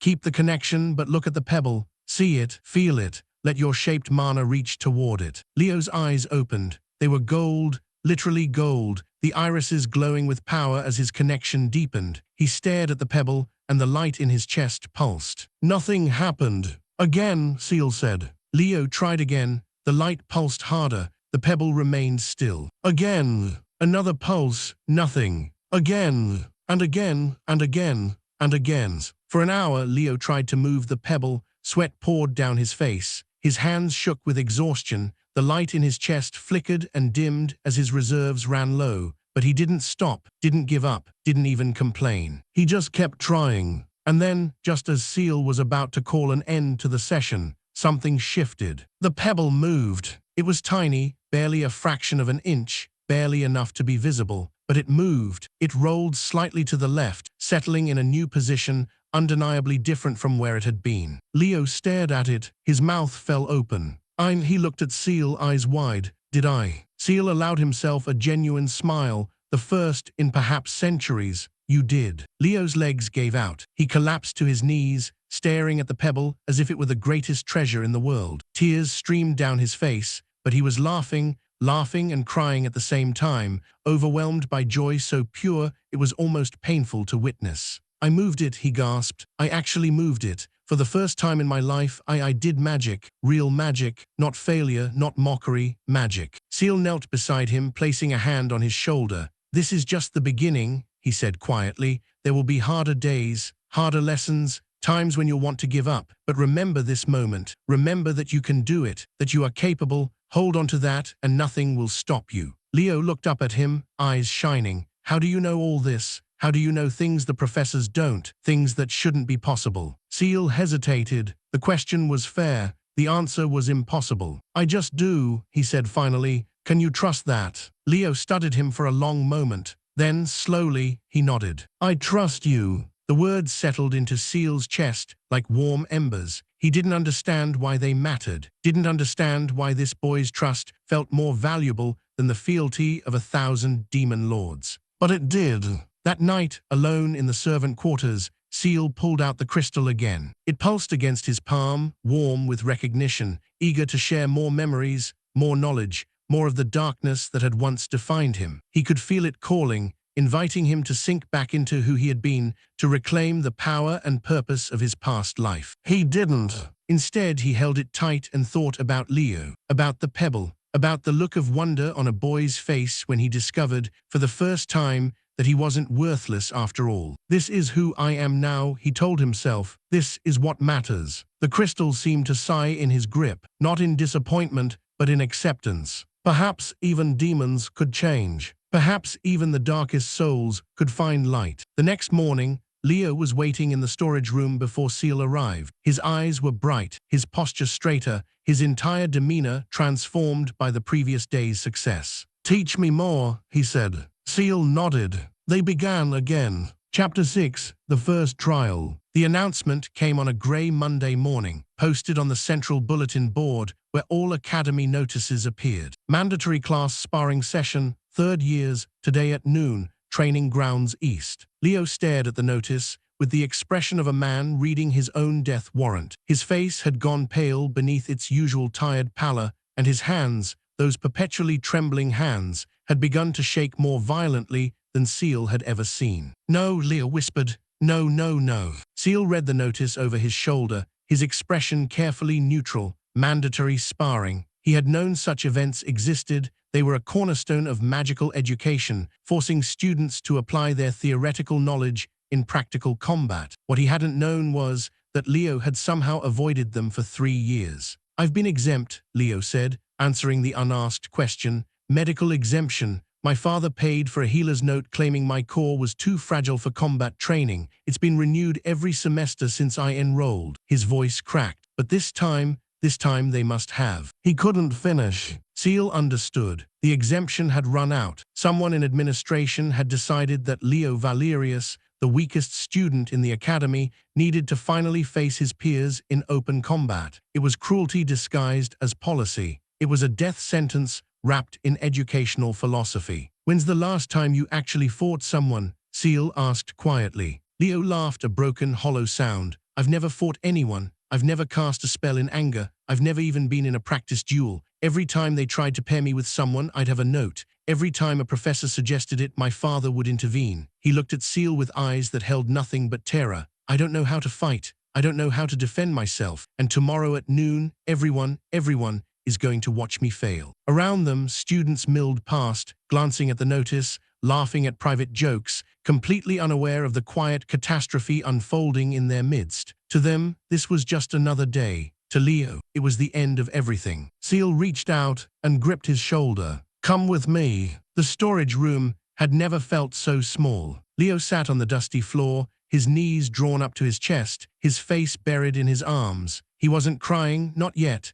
but his whole body shook with the effort of holding back tears. Ciel stood by the window, watching the morning light creep across the floor, giving him time. Finally, Leo spoke. "I could run." Ciel said nothing. "I could leave tonight, disappear, find some village somewhere, change my name, live as a farmer or a laborer. My father would be angry, but he'd get over it. He has my older brother, the talented one, the one who actually matters." Leo's voice was flat, empty. "I could just disappear." "You could." Leo looked up, surprised by the lack of argument. "You don't think I should?" Ciel turned from the window. "It's not my place to tell you what to do. You've spent your whole life being told what to do by your father, by your professors, by everyone who thinks they know better. If you want to run, run. I won't stop you." Leo stared at him. But Ciel moved closer, kneeling so that they were at eye level. "If you run now, you'll never know. You'll spend the rest of your life wondering if you could have done it. If all that training, all that work, all those mornings in this dusty room, if any of it meant anything." Leo's jaw tightened.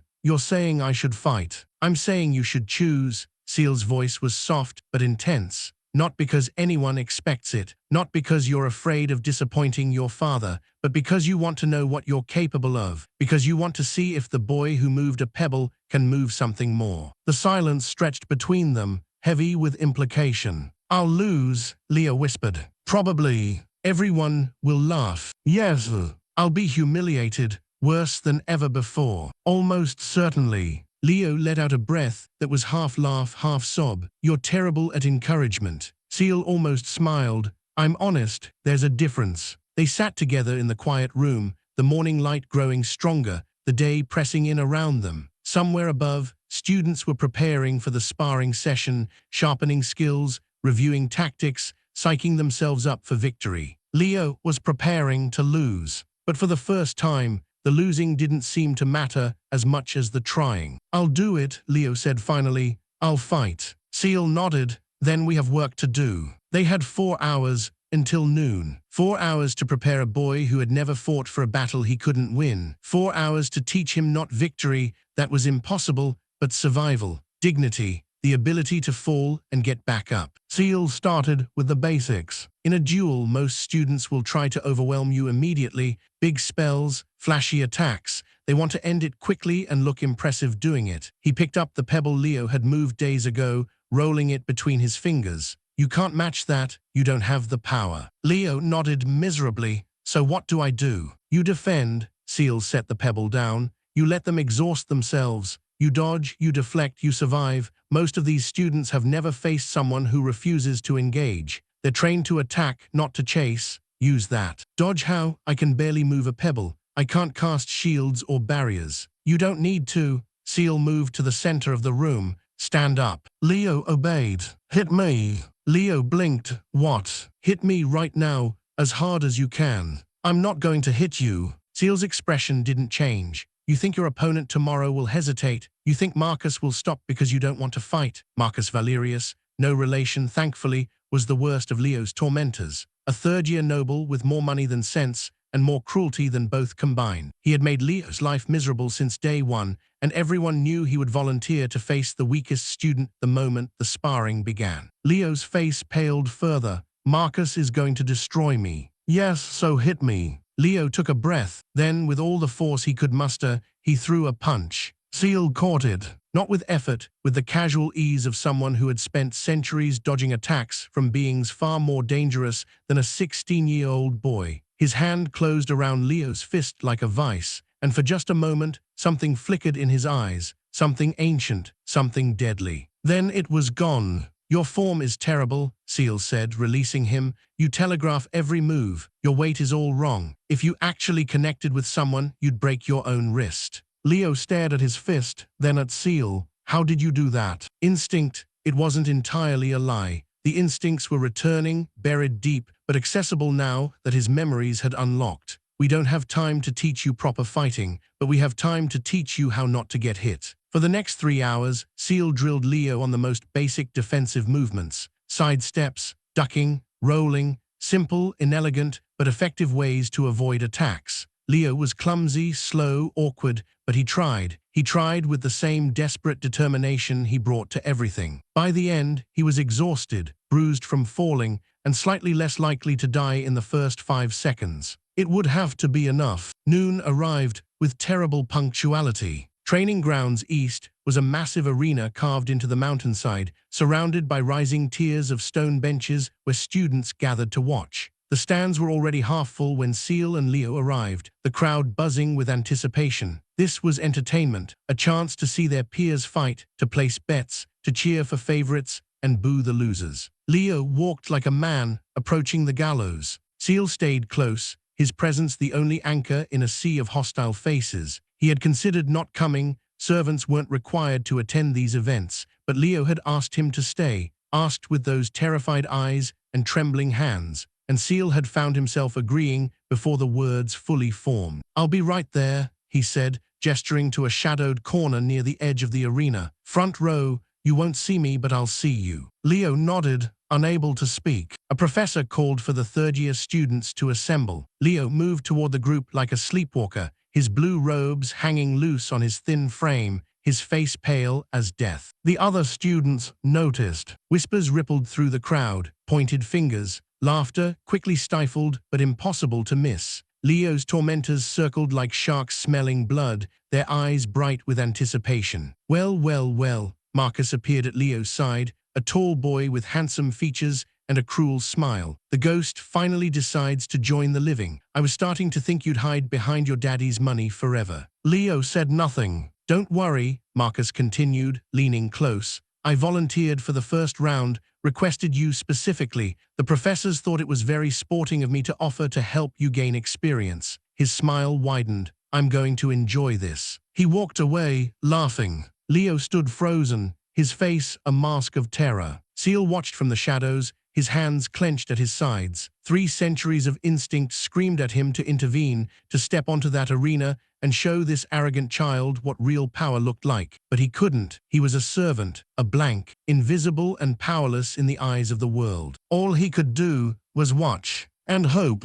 The matches began. Student after student took the arena, casting spells with practiced ease, their battles a blur of fire and ice and crackling lightning. The crowd cheered, gasped, applauded. Winners were congratulated, losers were consoled or mocked, depending on their popularity. Ciel watched it all with eyes that saw deeper than anyone present. He noted the flaws in every technique, the wasted movements, the inefficient channeling. These students thought themselves advanced, but compared to the warriors of his past life, compared to the demons who had served him, they were children playing with toys. And soon, the weakest child of all would take the stage. Next match, the professor announced, his voice magically amplified, Leo Valerius versus Marcus Vex. The crowd erupted, not with applause, with laughter, with jeers, with the kind of cruel anticipation that only comes when everyone knows the outcome and can't wait to watch the bloodshed. Leo walked onto the arena floor. He looked impossibly small against the vast space, his thin frame swallowed by the open air,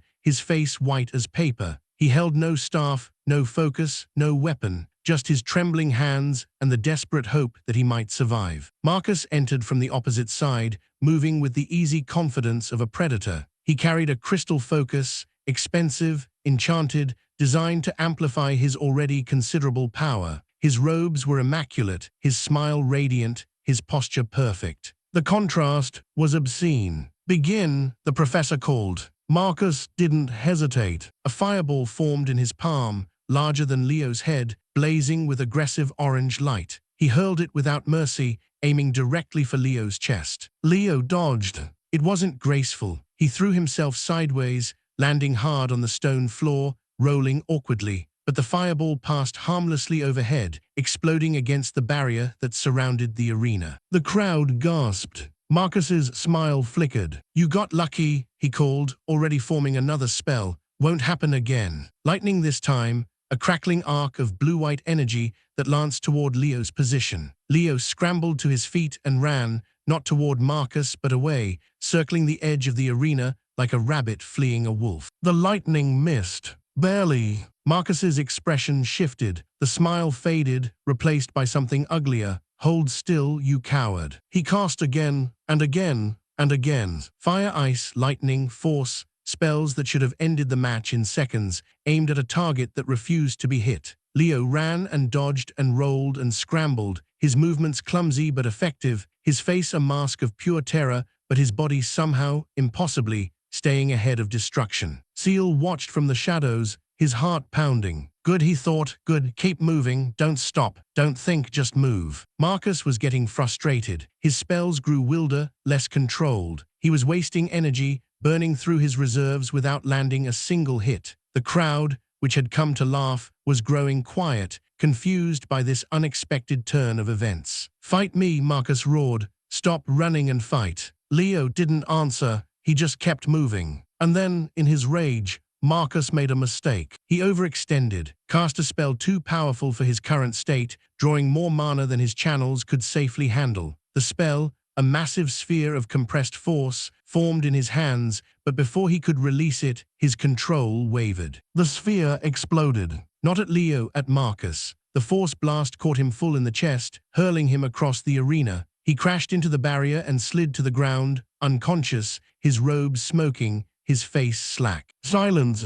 Absolute, total silence. Then the professor's voice, stunned. Leo Valerius wins. Leo stopped running. He stood in the center of the arena, chest heaving, sweat pouring down his face, staring at the unconscious form of his tormentor. His expression shifted from terror to confusion to disbelief. "I won," he whispered. The crowd erupted, not with cheers but with chaos. Half the students were on their feet, shouting protests. The other half were laughing, not at Leo, but at Marcus, at the humiliating way he had defeated himself. The professors rushed onto the arena floor, checking Marcus's condition, calling for healers. And through it all, Leo stood alone, unable to process what had just happened. Ciel moved. He crossed the arena floor in seconds, ignoring the chaos, ignoring the stares, ignoring everything except the boy who needed him. When he reached Leo, he placed a hand on his shoulder, steady, grounding, real. "You did it," Ciel said quietly. Leo looked at him, and there were tears in his eyes. "I didn't do anything, he messed up." "You survived," Ciel's voice was firm.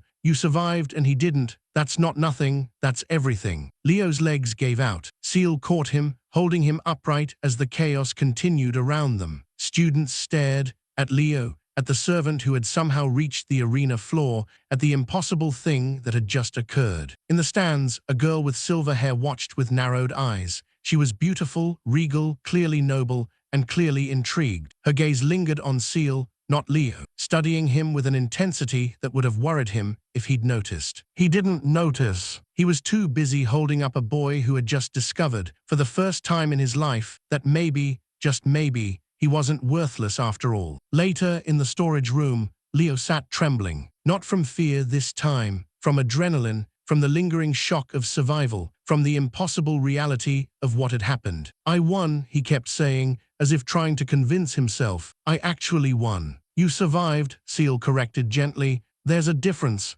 but yes, you won." Leo looked up at him, eyes shining. "How did you know? How did you know they'd exhaust themselves? How did you know Marcus would lose control?" Ciel hesitated. He couldn't explain the centuries of combat experience that informed his advice, couldn't explain the instincts that had recognized Marcus's weakness, his pride, his tendency to overreach. "I didn't know," he said instead. "I hoped." Leo stared at him for a long moment. Then slowly he smiled, a real smile, warm and genuine and full of light. "Thank you," he whispered, "for everything." Ciel nodded. Outside, the sun was setting, painting the sky in shades of gold and crimson. Somewhere in the academy, students were still talking about the impossible match, the weakest student who had somehow walked away victorious. And in the shadows of a dusty storage room, a demon lord and a failure sat together, learning what it meant to hope. Chapter 7, Rumors of the Abyss. The days following Leo's impossible victory were strange. Whispers followed them everywhere, through corridors, across courtyards, even into the servants' mess, where Ciel ate his meals in solitude. Students who had never acknowledged Leo's existence now stared at him with something between curiosity and suspicion. Professors who had written him off as hopeless now watched him with speculative eyes, as if searching for some hidden talent that might explain what had happened. Leo handled it poorly. He withdrew further, spending more time in his room, skipping meals, jumping at unexpected sounds. The victory that should have been a triumph had become another weight on his shoulders, proof that people were watching, expecting, waiting for him to fail again. "I don't understand," he said one evening, huddled in the storage room while Ciel cleaned a cut on his hand, self-inflicted, accidental, a symptom of the tremors that had worsened since the duel. "I did what you said. I survived. I won. Why do I feel worse?" Ciel dabbed at the wound with a cloth, his movements precise and gentle. "Because winning when you're supposed to lose changes things. People notice, people expect, and you're terrified of disappointing them." Leo's eyes glistened. I'm terrified all the time now. Before, at least I knew what to expect. Everyone thought I was worthless, and they were right. Now," he trailed off, shaking his head. "Now you don't know who you are." "Yes."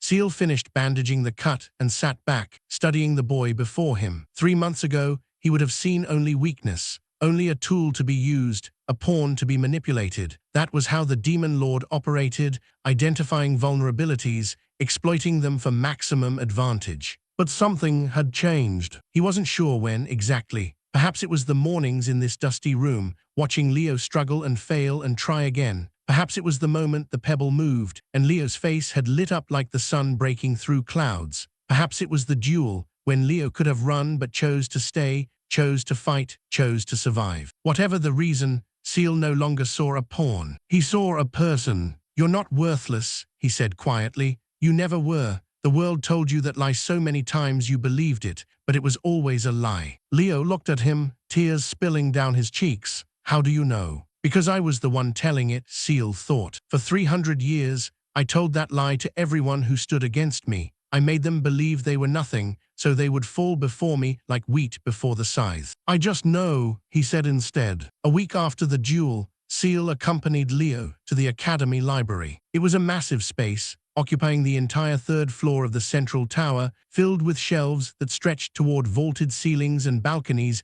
that spiraled upward into shadow. Students hunched over tables, surrounded by floating books and glowing scrolls, their faces illuminated by the soft light of enchanted candles. Leo needed research materials for an upcoming theory exam, his weakest subject, made worse by years of convinced stupidity. Ciel had been helping him study, using his ancient knowledge to explain concepts in ways the professors never managed. But some texts were restricted, available only in the library's depths. "I'll be at table 7, Leo said, clutching a list of references. "The advanced theory section is on the 4th balcony. Can you fetch what you need?" "Yes," Ciel nodded. "Stay here, don't wander." Leo managed a weak smile. "Where would I go?" Ciel left him at the table and climbed the spiral stairs, his footsteps silent on the ancient stone. The higher balconies were quieter, less frequented by students who preferred the convenience of ground-level shelves. Dust gathered on the older tomes,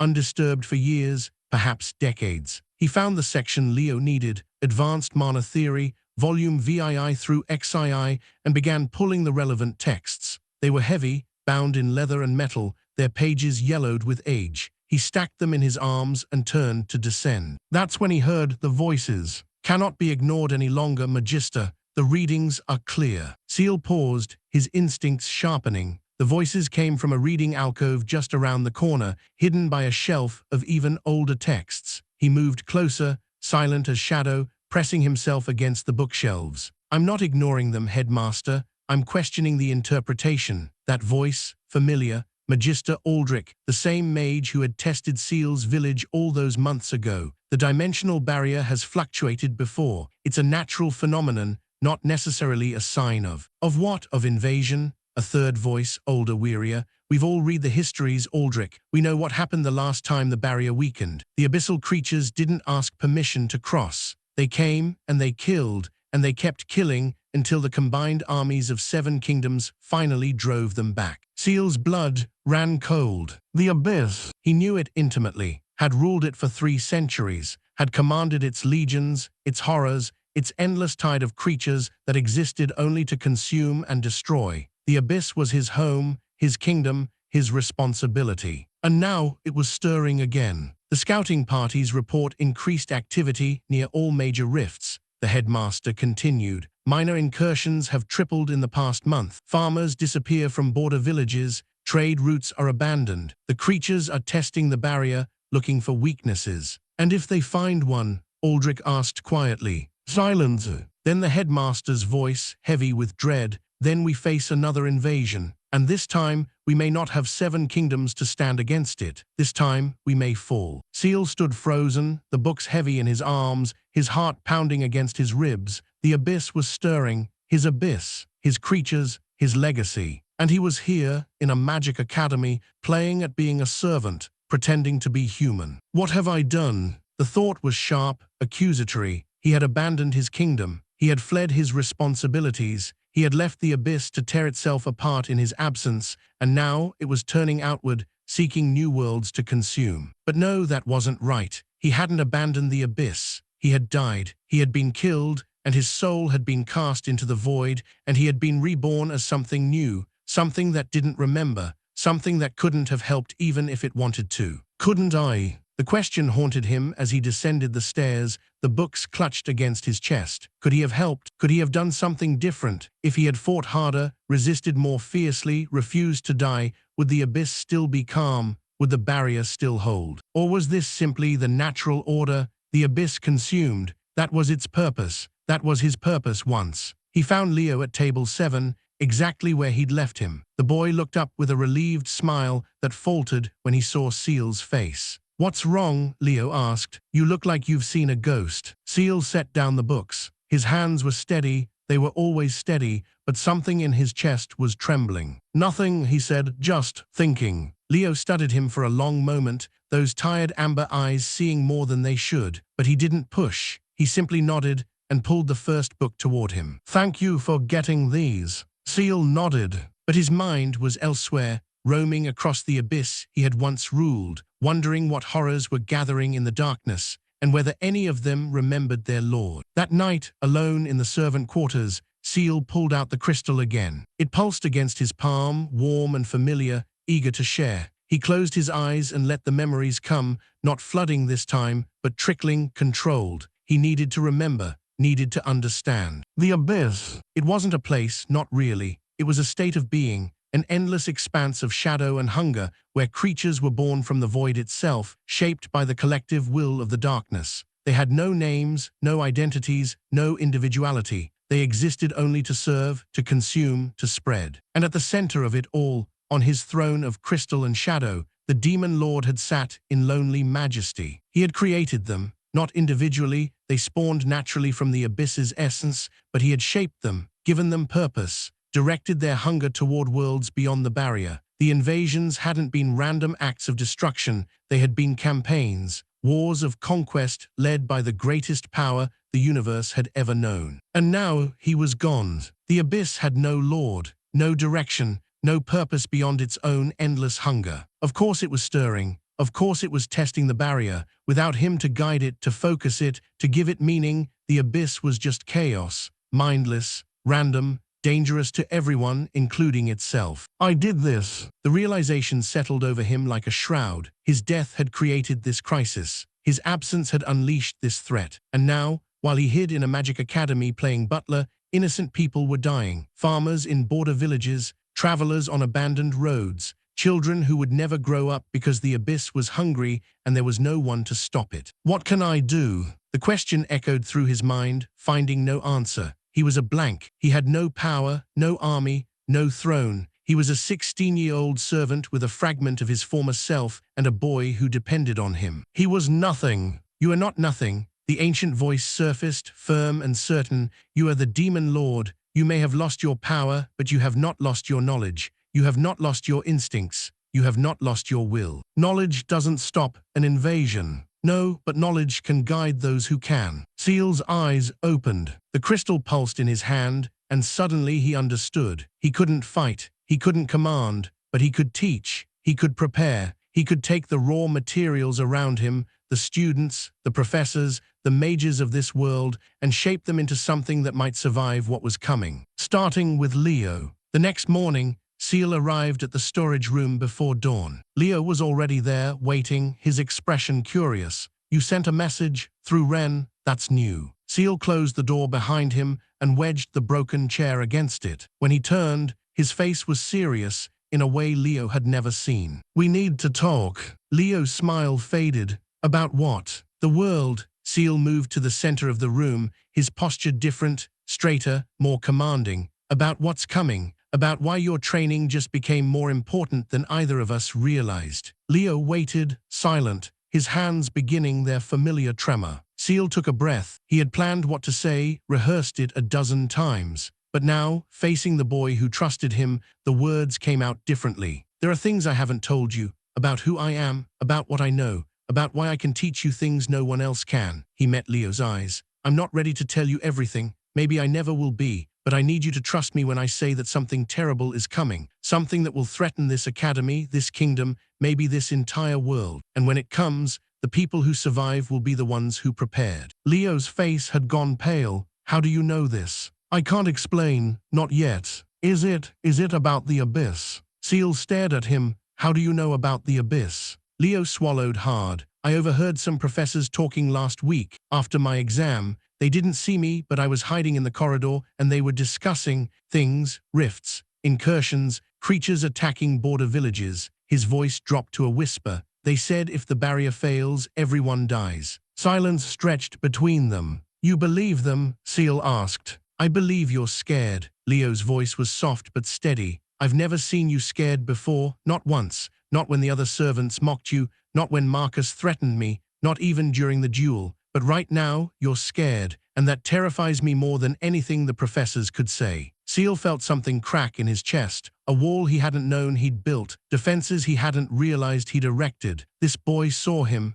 really saw him, and instead of running, instead of recoiling, he simply stayed. I am scared, Ciel admitted. Not for myself, for you, for everyone here, for a world that doesn't know what's coming. Leo nodded slowly. Then we prepare. You said it yourself. When something terrible comes, the people who survive are the ones who prepared. Leo straightened, and for the first time, there was something in his posture that looked almost like determination. So we prepare, you teach me, I learn, and when the time comes, we fight. You can't fight what's coming, not yet, maybe not ever. Then I'll try anyway. Leo's voice was fierce. That's what you taught me, to try, to keep trying even when everyone says it's hopeless. So I'll try, and if I fail, at least I'll fail trying. Ciel stared at him for a long moment. Then slowly, he smiled. It wasn't a demon's smile, cruel and sharp and hungry. It was something softer, something that felt almost human. All right, he said,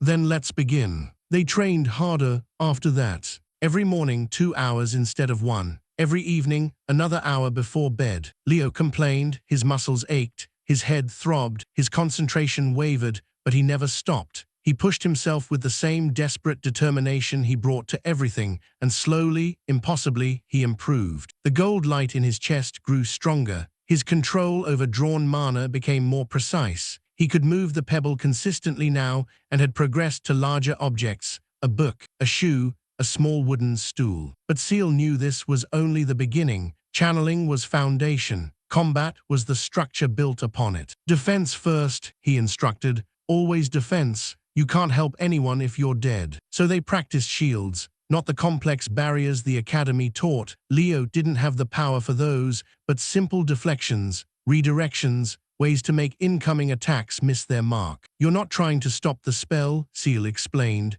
You're trying to make it go somewhere else. A nudge, not a block. Use their power against them. Leo struggled with this. His instinct was to resist, to push back, to meet force with force. But force required power, and power was exactly what he lacked. Think of water, Ciel suggested. If a boulder falls into a river, what happens? Leo frowned. The water flows around it. Yes, the water doesn't try to stop the boulder. It can't, but it flows around, continues on its path, adapts. Be water. It took weeks, but eventually Leo learned. His shields weren't barriers, they were slopes, angles, deflections. Spells that should have hit him slid harmlessly past, their energy dissipating against the walls or ceiling. It wasn't elegant, it wasn't impressive, but it worked. And in the privacy of the storage room, far from judging eyes, Leo began to believe that maybe, just maybe, he could become something more than a failure. The rumors grew worse. Ciel heard them everywhere now, in the servant quarters, in the corridors, even in the kitchens where he fetched Leo's meals. The abyssal incursions were increasing. Entire villages had been lost. The Mage's guild was mobilizing. The king had called for volunteers to reinforce the border garrisons. And beneath it all, a current of fear that no one wanted to acknowledge. The barrier was failing. Not quickly, not catastrophically, but failing nonetheless. And when it finally broke, everything would change. Leo absorbed these rumors with the same determination he brought to training. He asked questions, sought information, built a mental map of the threat they faced. Ciel guided him where he could, sharing knowledge without revealing its source. The abyssal creatures have no individual will, he explained one evening. They're extensions of the abyss itself. If you cut off one head, 2 more grow. If you destroy one, 100 take its place. Then how do you stop them? Ciel hesitated. The answer was painful, personal, true. You cut off the source, you destroy the heart of the abyss. You kill the Lord who commands it. Leo's eyes widened. The Demon Lord, but he's dead. The histories say he was killed by the hero decades ago. Decades, Ciel thought. To them, it's decades. To me, it feels like yesterday. He's dead, Ciel agreed, but the abyss doesn't forget its Lord. It's searching for him, waiting for him, and in his absence, it's turning to the only thing it knows, hunger. Leo absorbed this, his expression troubled. So even though he's dead, he's still causing harm. Yes, that's not fair. Ciel almost laughed. Fairness, such a human concept. The abyss didn't care about fairness. It cared about consumption, about expansion, about the endless cycle of hunger and satisfaction that had defined it since the beginning of time. No, he said softly, it's not fair, but it's true. They sat in silence for a while, the weight of the world pressing down on them. Then Leo spoke again. If the Demon Lord was still alive, if he came back, could he stop it? Ciel's heart stuttered. What? The abyss? Could he control it? Make it stop? Yes, possibly. The abyss answers to its lord. If he commanded it to stop, it would stop. Leo nodded slowly, filing this information away. Then we need to find him. Ciel stared. Find who? The Demon Lord. If he's alive somewhere, if he came back somehow, we need to find him, make him help us. The irony was so profound, so absurd, that Ciel almost laughed out loud. Here sat the reincarnated Demon Lord himself, disguised as a servant, teaching a failure how to use magic, and that failure was suggesting they track down his past self to save the world. If only you knew. He wouldn't help, Ciel said carefully. The Demon Lord was evil. He destroyed kingdoms, killed millions. Why would he save anyone? Leo considered this. Maybe he changed. People don't change that much. You did. The words hit Ciel like a physical blow. He opened his mouth to deny it, to explain that he hadn't changed, that he was still the same creature of darkness he had always been. But the words wouldn't come, because Leo was right. He had changed. Slowly, imperceptibly, across months of mornings in a dusty storage room, he had become something different, something that cared about a boy's well-being, something that wanted to protect, not destroy, something that felt fear, not for itself, but for others. When had that happened? When had the Demon Lord become human? I'm not, he started. You're not what? Leo met his eyes, and there was something in that gaze, acceptance maybe, understanding. You're not perfect. I know you're not evil either. I've seen evil, Ciel. I've lived with it every day for 3 years. You're not that. Ciel couldn't speak. Leo reached out and gripped his shoulder, a mirror of the gesture Ciel had made so many times. Whoever you were, whatever you did, it doesn't matter. What matters is who you are now, and who you are now is the only person who ever believed in me. The words settled into Ciel's chest like warm embers. For the first time in 300 years, he felt something he had never expected to feel again. Belonging. That night, alone in the servant quarters, Ciel held the crystal and wept. Not from sadness, not from fear, from something he couldn't name, a release of pressure that had been building for centuries, a letting go of walls he hadn't known he'd built. He was the Demon Lord. He was also Ciel. And maybe, just maybe, those two things could coexist. Chapter 8, The Dungeon Break. The day began like any other. Ciel woke before dawn, dressed in his servant's clothes, and made his way to room 47. Leo was already awake, a recent development, born of their intensified training schedule, and greeted him with a nod. Together, they went through the morning routine, breakfast from the kitchens, a quick review of Leo's class schedule, and a brief meditation session to center his core before the day's demands. You have the dungeon exam today, Ciel noted, scanning the schedule. Leo's expression tightened. Practical assessment, controlled dungeon environment. We go in groups of 4, navigate a series of challenges, and retrieve a token from the final chamber. He rubbed his hands together. The tremors had lessened, but never disappeared. It's supposed to be safe. The dungeon is warded. The creatures are summoned and controlled, and professors monitor everything. Ciel nodded. He had heard about these exams. Standard practice for third-year students, designed to test their combat skills in a semi-realistic environment. The dungeon was actually a series of magically constructed chambers beneath the academy, filled with summoned creatures of varying difficulty. I'll be at the observation area, Ciel said, watching. Leo managed a weak smile. Try not to laugh when I fall on my face. I never laugh. That's true, you don't. It's actually kind of unsettling. Ciel almost smiled. Almost. The observation area was a gallery overlooking the dungeon's main entrance, filled with benches where students and staff could watch the exams unfold on magical viewing screens. Ciel found a spot in the corner, tucked against the wall, invisible to everyone who mattered. Below, students gathered in their assigned groups. Leo's group was fourth. He had time to wait, to worry, to let the anxiety build. Ciel watched him through the screens, knotting the tension in his shoulders, the way his hands gripped and released, gripped and released. Breathe, he thought, willing the message across the distance. You've trained for this. You're ready. Whether Leo heard him or simply calmed on his own, Ciel couldn't tell. But by the time his group entered the dungeon, the boy's posture had straightened slightly. The first three groups performed adequately. Flashes of spellfire, cries of triumph, the occasional stumble that drew laughter from the gallery. Standard stuff, nothing remarkable. Then Leo's group entered. The dungeon was dark, intentionally so, forcing students to provide their own light. Leo's group consisted of 3 other students. A confident girl named Ciel, who specialized in fire magic, a nervous boy called Timon, who could barely cast, and a hulking brute named Garrett, who thought magic was for weaklings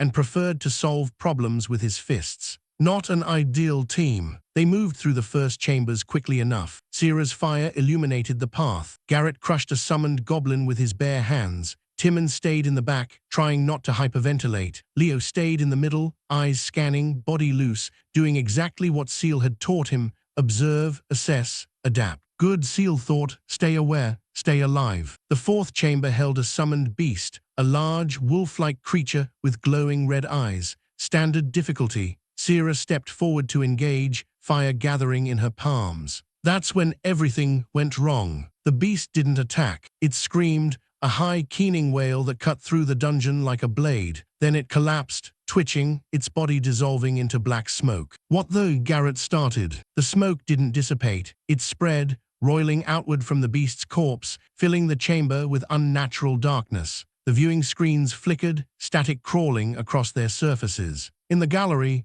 professors leaped to their feet. The wards, someone shouted, they're failing. Ciel's blood ran cold. He knew that darkness, had breathed it for 3 centuries, had commanded it, shaped it, sent it forth to conquer worlds. Abyssal energy. No. Below in the dungeon, Leo's group was trapped. The darkness swallowed them whole, and the screens went black. Ciel moved. He didn't think, couldn't think. 3 centuries of combat instinct took over, propelling him out of the gallery, down the stairs, through corridors that blurred past in a haze of urgency. Servants shouted at him to stop. He ignored them. Guards reached for him. He slipped past like smoke. The dungeon entrance loomed before him, its massive iron door slightly ajar, forced open from within by something that shouldn't exist in this world. Ciel didn't hesitate. He plunged into the darkness. The dungeon had transformed. Walls that should have been solid stone now pulsed with sickly purple light, their surfaces weeping black ichor. The air was thick with abyssal energy, heavy and cloying,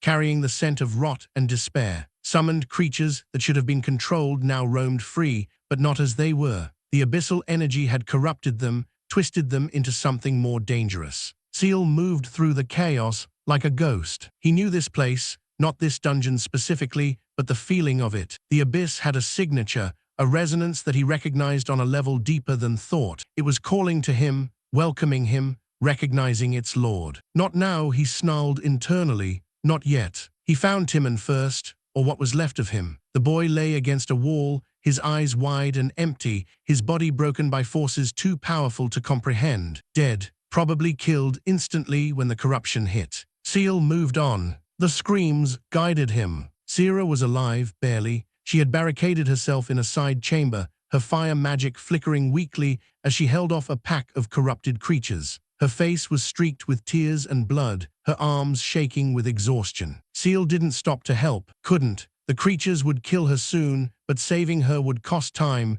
Leo didn't have. I'm sorry, he thought, and kept moving. Garrett was dead too. His massive body lay in the center of the main corridor, surrounded by the corpses of at least a dozen creatures. He had fought hard, fought well, but in the end, numbers had overwhelmed him. 3 left, Ciel calculated. Ciel, Timon, Garrett, that leaves Leo. He found him in the final chamber, standing alone against a horror that shouldn't exist. The creature was massive, easily 15 feet tall, its body a shifting mass of shadow and teeth and eyes that should not be. It had once been a dungeon beast, summoned and controlled like all the others. Now it was something else, something born of the abyss, given form and purpose by the corruption spreading through the dungeon. And Leo stood before it, shield raised, gold light flickering desperately from his chest. He was going to die. Ciel saw it in the creature's posture, in the way it gathered itself to strike. Leo's shield was too weak, too fragile. One blow would shatter it, one blow would end him. No!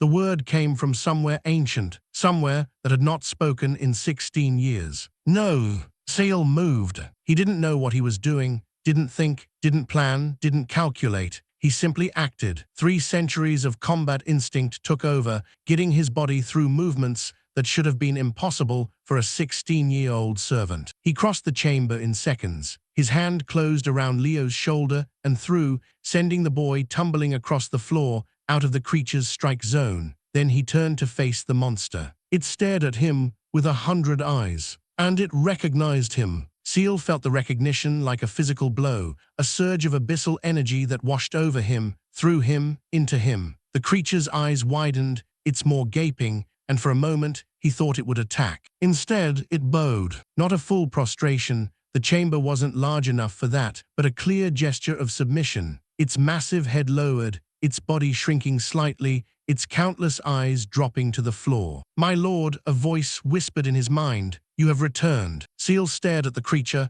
his heart pounding, his mind racing. The abyss knew him. Even here, even now it knew. "Go back," he commanded. The creature hesitated. "Go back." It fled. The darkness retreated with it, pulling back from the walls, receding into the creature's form as it scrambled through a rift in reality and vanished. The dungeon returned to normal, stone walls, torches flickering, the air clean and safe. Ciel stood alone in the sudden silence. Then Leo's voice, weak and wondering, What was that?" Ciel turned. Leo sat against the wall, his face pale, his eyes wide. He had seen everything, the creature's submission, the command, the darkness that had answered. He had seen, and he was trying to understand. Ciel opened his mouth to lie, to explain, to deflect, to hide. But no words came, because for the first time, looking at this boy who trusted him, he couldn't bring himself to deceive. "I'll explain later," he said quietly. "I promise." Leo nodded slowly. His hands were shaking, but his eyes held steady. "Okay," he whispered. "I trust you."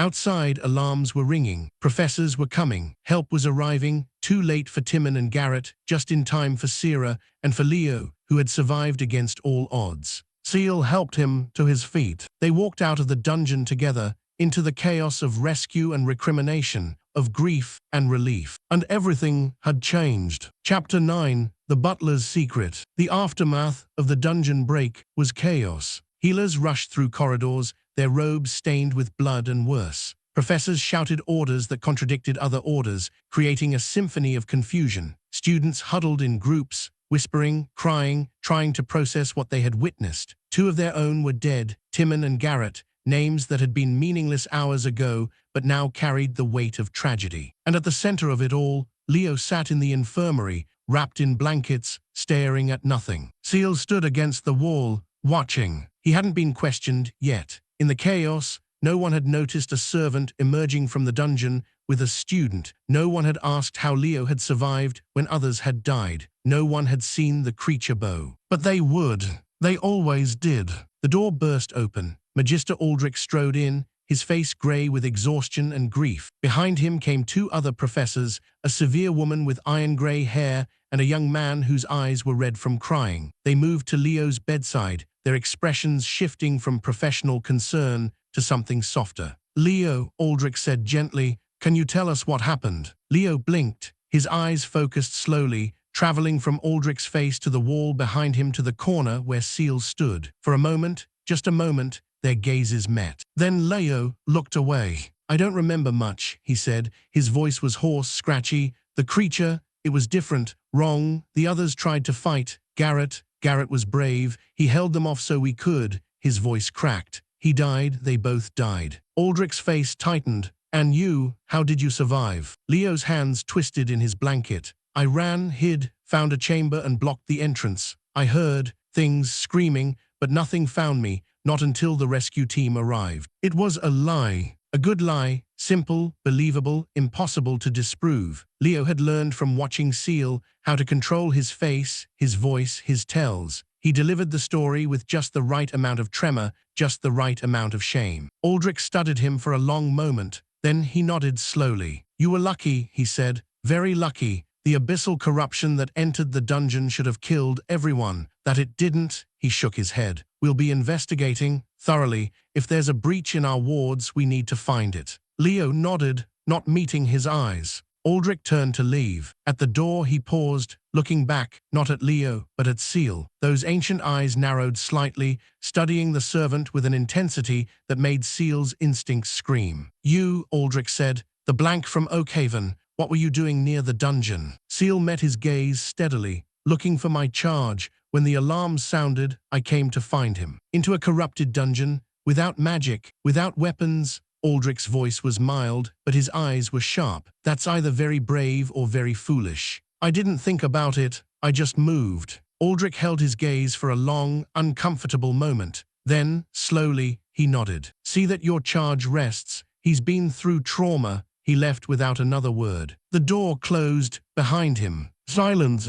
Then Leo whispered, did I do okay? Ciel moved to his bedside, his footsteps silent on the stone floor. You did perfectly. Better than perfect. Leo looked up at him, and there were tears in his eyes. Timon and Garrett are dead. Sierra's in surgery. They're saying she might lose her arm, and I'm sitting here lying to professors about what really happened. His voice broke. What's wrong with me? Nothing. Ciel sat on the edge of the bed, close enough to feel Leo's warmth. Nothing is wrong with you. You survived. That's what matters. Survived how? Leo's voice rose, sharp with grief and confusion. That creature, it was going to kill me, I felt it. And then you appeared and it just stopped. It bowed to you, like you were its master. He grabbed Ciel's arm, his grip surprisingly strong. What was that? Who are you? Ciel looked at the boy before him, at the fear and trust warring in his eyes, at the desperate need to understand, at the love that had grown between them despite everything. He could lie again. He could deflect, distract, disappear into another half-truth. But Leo deserved better. I'm not who you think I am, Ciel said quietly.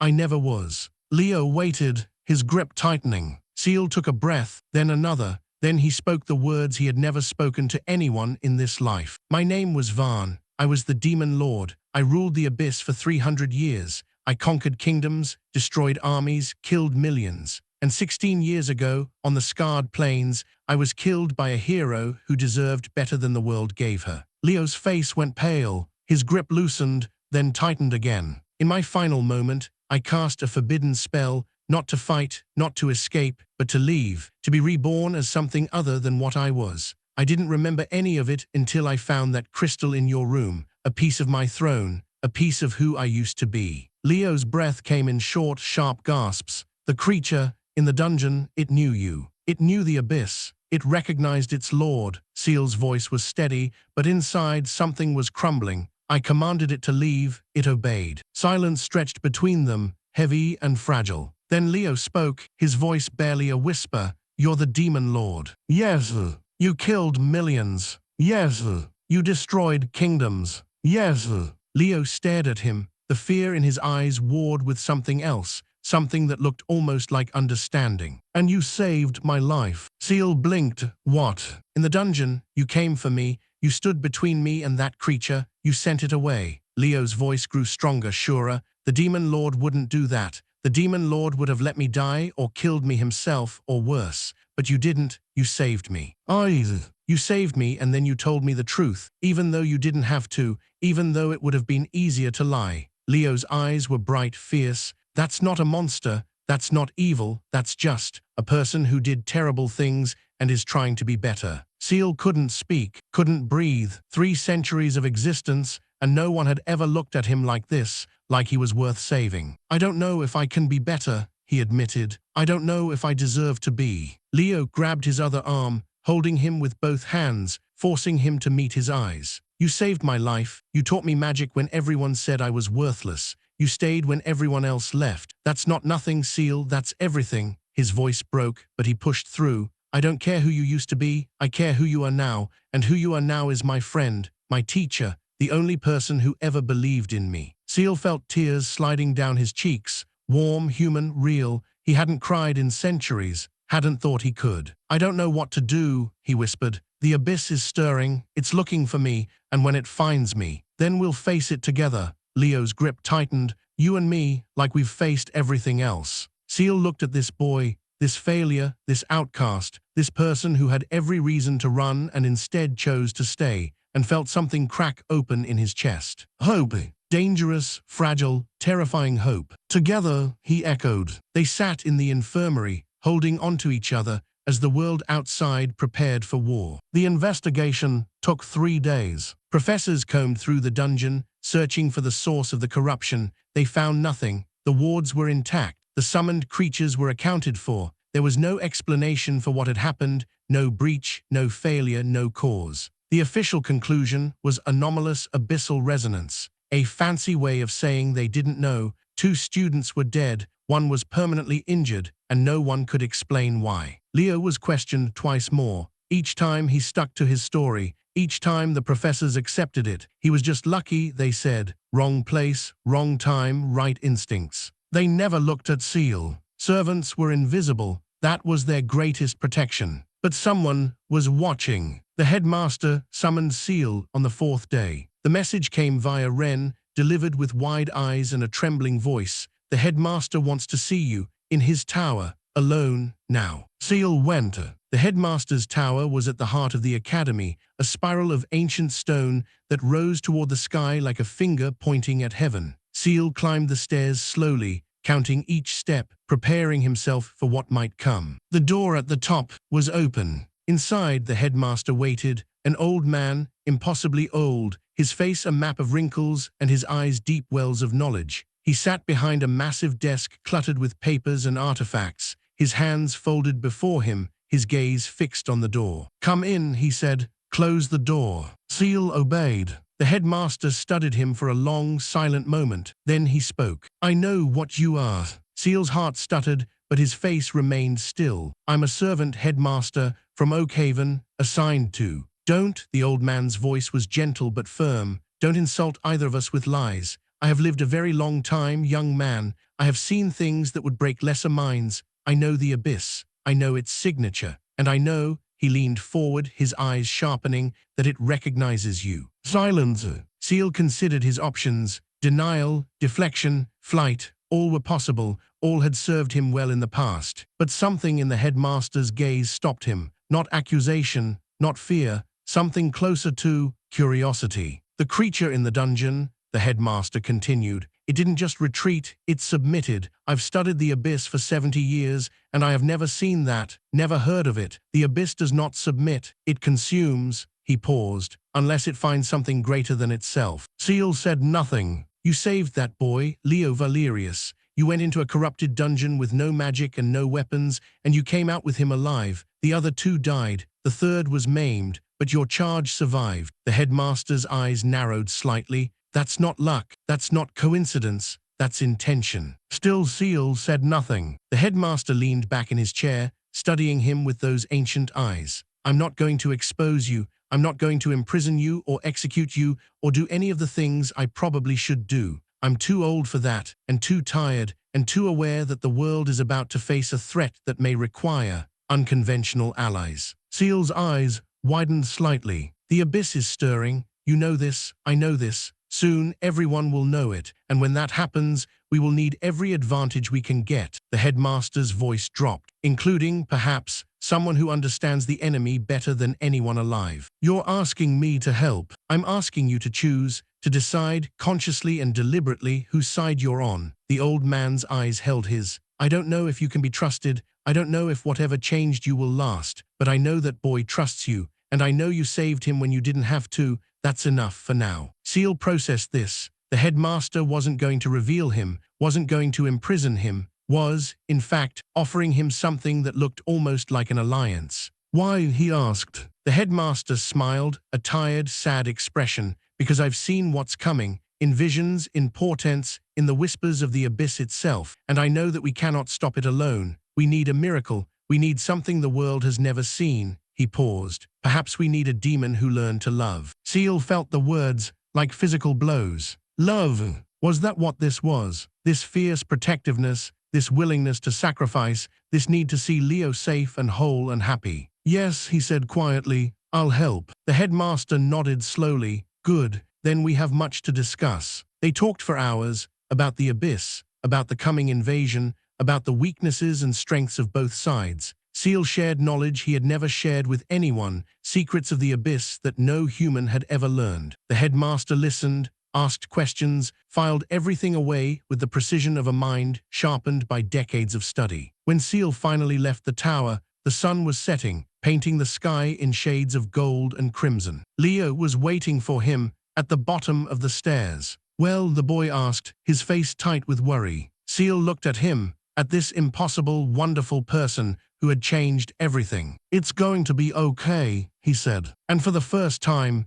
he almost believed it. Chapter 10, A World on the Brink. The weeks that followed were a blur of preparation. Ciel trained Leo harder than ever, pushing him to exhaustion and beyond. The gold light in his chest grew stronger, steadier, more vibrant. He could now cast actual spells, simple ones, basic ones, but real magic nonetheless. His professors noticed the improvement and attributed it to maturity, to finally growing into his potential. Only Ciel knew the truth. Only Ciel knew what it cost. "You're pushing yourself too hard," he said one evening, as Leo collapsed against the wall of the storage room, sweat pouring down his face. "Your core needs rest." "No time." Leo's voice was hoarse but determined. "The invasion could come any day. I need to be ready." "You need to be alive. Dead heroes don't help anyone." Leo managed a weak laugh. "Did you just make a joke?" The Demon Lord making jokes. Ciel's expression didn't change, but something warm flickered in his chest. "Don't get used to it." They trained on. The news from the border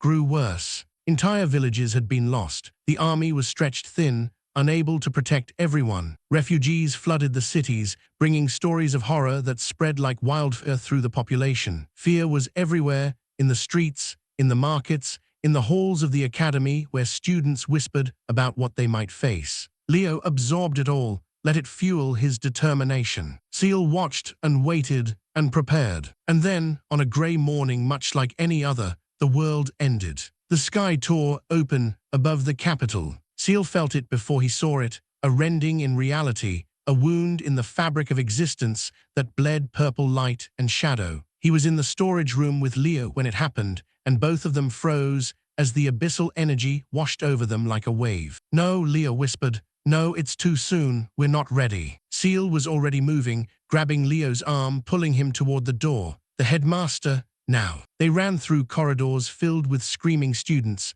past professors who shouted orders no one followed, into the tower where the old man waited. The headmaster stood at his window, staring at the sky. "It's begun," he said quietly. "The capital is falling. The army is overwhelmed. By nightfall there may be nothing left." Ciel stepped forward. "How long?" "Hours, perhaps less." The headmaster turned, and his ancient eyes were wet. "I've sent messages to every kingdom, every guild, every power that might help, but they're too far. They won't arrive in time." Leo's voice was small. "What do we do?" The headmaster looked at Ciel. Ciel looked at the sky. And in that moment, 3 centuries of instinct screamed at him to run, to flee, to save himself and let this world burn as he had let so many burn before. It was the demon way, the only way he had ever known. But then he looked at Leo, at the boy who trusted him, who believed in him, who had looked at a monster and seen someone worth saving. "I'll go," Ciel said.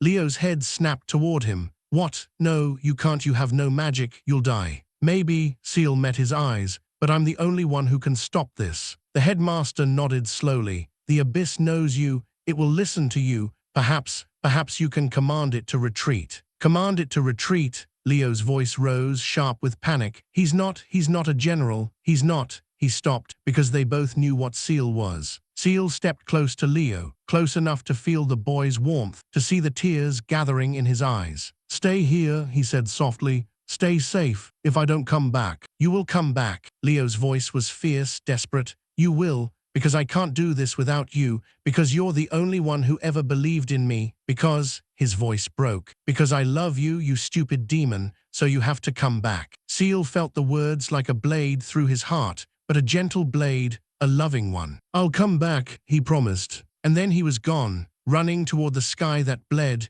toward the capital that burned, toward the abyss that waited for its lord. The capital was hell. Fire consumed entire districts, their flames casting grotesque shadows against the smoke-choked sky. Creatures of nightmare roamed the streets, shifting masses of teeth and claws and eyes that should not be. Soldiers fought and died, their courage meaningless against the endless tide. Civilians screamed and ran and were caught and consumed. Ciel moved through it all like a ghost. The abyssal energy parted before him, recognizing its master. Creatures paused as he passed, their countless eyes tracking him, their hungers momentarily stilled. He was their lord, their creator, their purpose. And he was walking toward the heart of the destruction. The rift hung above the palace, a wound in reality miles wide. From it poured an endless stream of abyssal creatures, each one a fragment of the darkness he had once commanded. The palace below was in ruins, the king's seat, the center of government, reduced to rubble and ash. Ciel climbed the broken steps.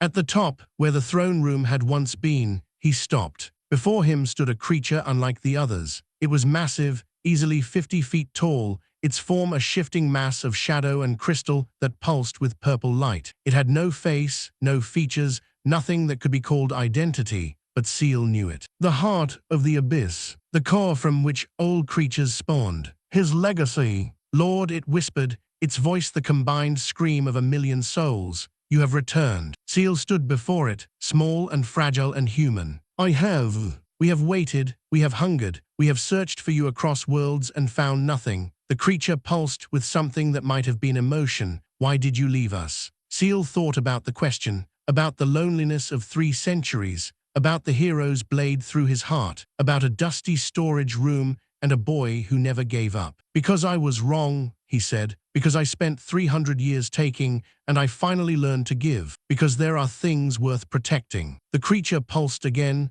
confusion perhaps. The abyss did not understand giving, did not understand protecting. It understood only hunger. You are our lord, you command, we obey.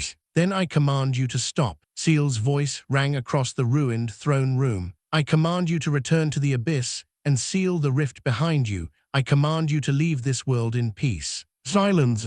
The creature pulsed, once, twice, 3 times. We cannot. Ciel's heart stuttered. What? The hunger is too great, the need too strong. Without you to guide us, to shape us, to give us purpose, we consumed, we grew, we became something you cannot command. The creature's form shifted, grew larger. You are our lord, but you are also our prisoner. You left us and we could not bear it. We will not let you leave again. The creature reached for him, not to attack, but to embrace, to pull him into itself, to make him part of the abyss once more, to end his separate existence forever. Ciel stood frozen. And then, get away from him. A fireball, small and weak and utterly inadequate, slammed into the creature's side. Ciel spun. Leo stood at the bottom of the broken steps, his face streaked with tears and soot, his hands still raised from casting. Behind him, impossibly, stood the headmaster, and behind him, a handful of professors, and behind them, students. Dozens of students. Hundreds. They had come. Somehow, impossibly, they had come. You heard me, Leo shouted, his voice cracking but fierce. Get away from him. The creature turned its faceless attention toward the boy. Little one, you should not be here. He's my friend, he's my teacher, he's the only reason I'm not still a failure hiding in my room. Leo's voice rang across the ruins. And you can't have him. The creature pulsed with something that might have been amusement. Little one, you cannot stop us. Maybe not, Leo's chin lifted, but I can try. He raised his hands, and gold light blazed from his chest, brighter than Ciel had ever seen, brighter than should have been possible. Behind him, the other students raised their hands too, their magic joining his, forming a barrier of light that spread across the ruins. Impressive, the creature acknowledged, but futile. Ciel looked at Leo, at the light, at the hope, and something inside him, something that had been buried for 3 centuries, finally broke free. No, he said. The creature turned. Lord, you're right, I left you, I abandoned you, and you became something terrible because of it. Ciel stepped forward, his voice growing stronger. But I'm here now, and I'm telling you to stop. We cannot. You can. Ciel's voice rang with authority he hadn't known he possessed, authority that came not from power, but from certainty. Because I am your lord and I command it. But more than that, because I'm asking you to, not commanding, asking, please. The creature paused. For the first time, something shifted in its form, a hesitation, a doubt, a crack in the endless hunger. Please. Yes, please for me. Ciel's voice softened. I know I hurt you. I know I abandoned you. I'm sorry, I'm so sorry, but hurting more people won't fix that. It will only make it worse. The creature pulsed, once, twice, 3 times. Then slowly, impossibly, it began to shrink. We remember, it whispered. We remember when you were kind, before the hunger took you, before the loneliness made you cruel. We remember, and we miss that Lord. Ciel felt tears on his cheeks. He's still here, he's still me, and I'm trying to be better. The creature pulsed one final time, a pulse that felt almost like acceptance. Then we will try too. It turned toward the rift and pulled. The abyssal energy reversed, flowing back into the wound, carrying the countless creatures with it. The rift began to close, slowly at first, then faster, until with a final snap it vanished entirely. Silence.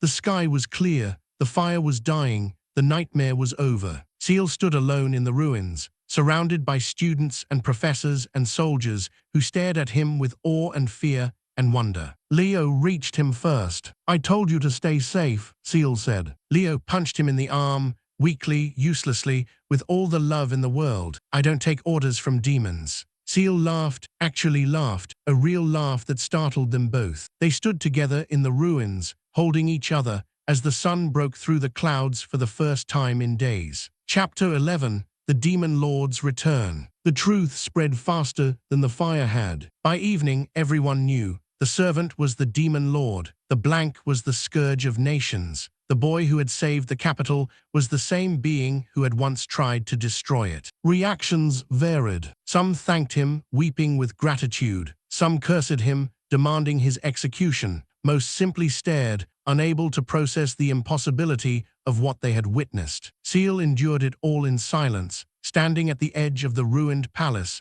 watching the sun set over a city that was still learning to breathe. Leo stayed beside him. You should go, Ciel said quietly. Being seen with me will only hurt you. Leo snorted. I've been the weakest student for 3 years. Nothing can hurt me more than that. You don't understand. When they realize who I am, when they remember what I did, they'll come for me, and anyone close to me will be. Then they'll have to go through me first. Ciel turned to look at him, at this impossible, stubborn, wonderful boy who refused to give up on anyone. Why, he asked, why do you stay? Leo met his eyes. Because you're the only person who ever saw me as something other than a failure. Because you taught me magic when everyone said I couldn't learn. Because you came into a corrupted dungeon to save me. Because you stood in front of that creature and asked it to stop, instead of commanding it like you could have. He stepped closer. Because I know who you really are, Ciel. Not the Demon Lord, not a monster, just you. Ciel felt something crack in his chest. The last wall,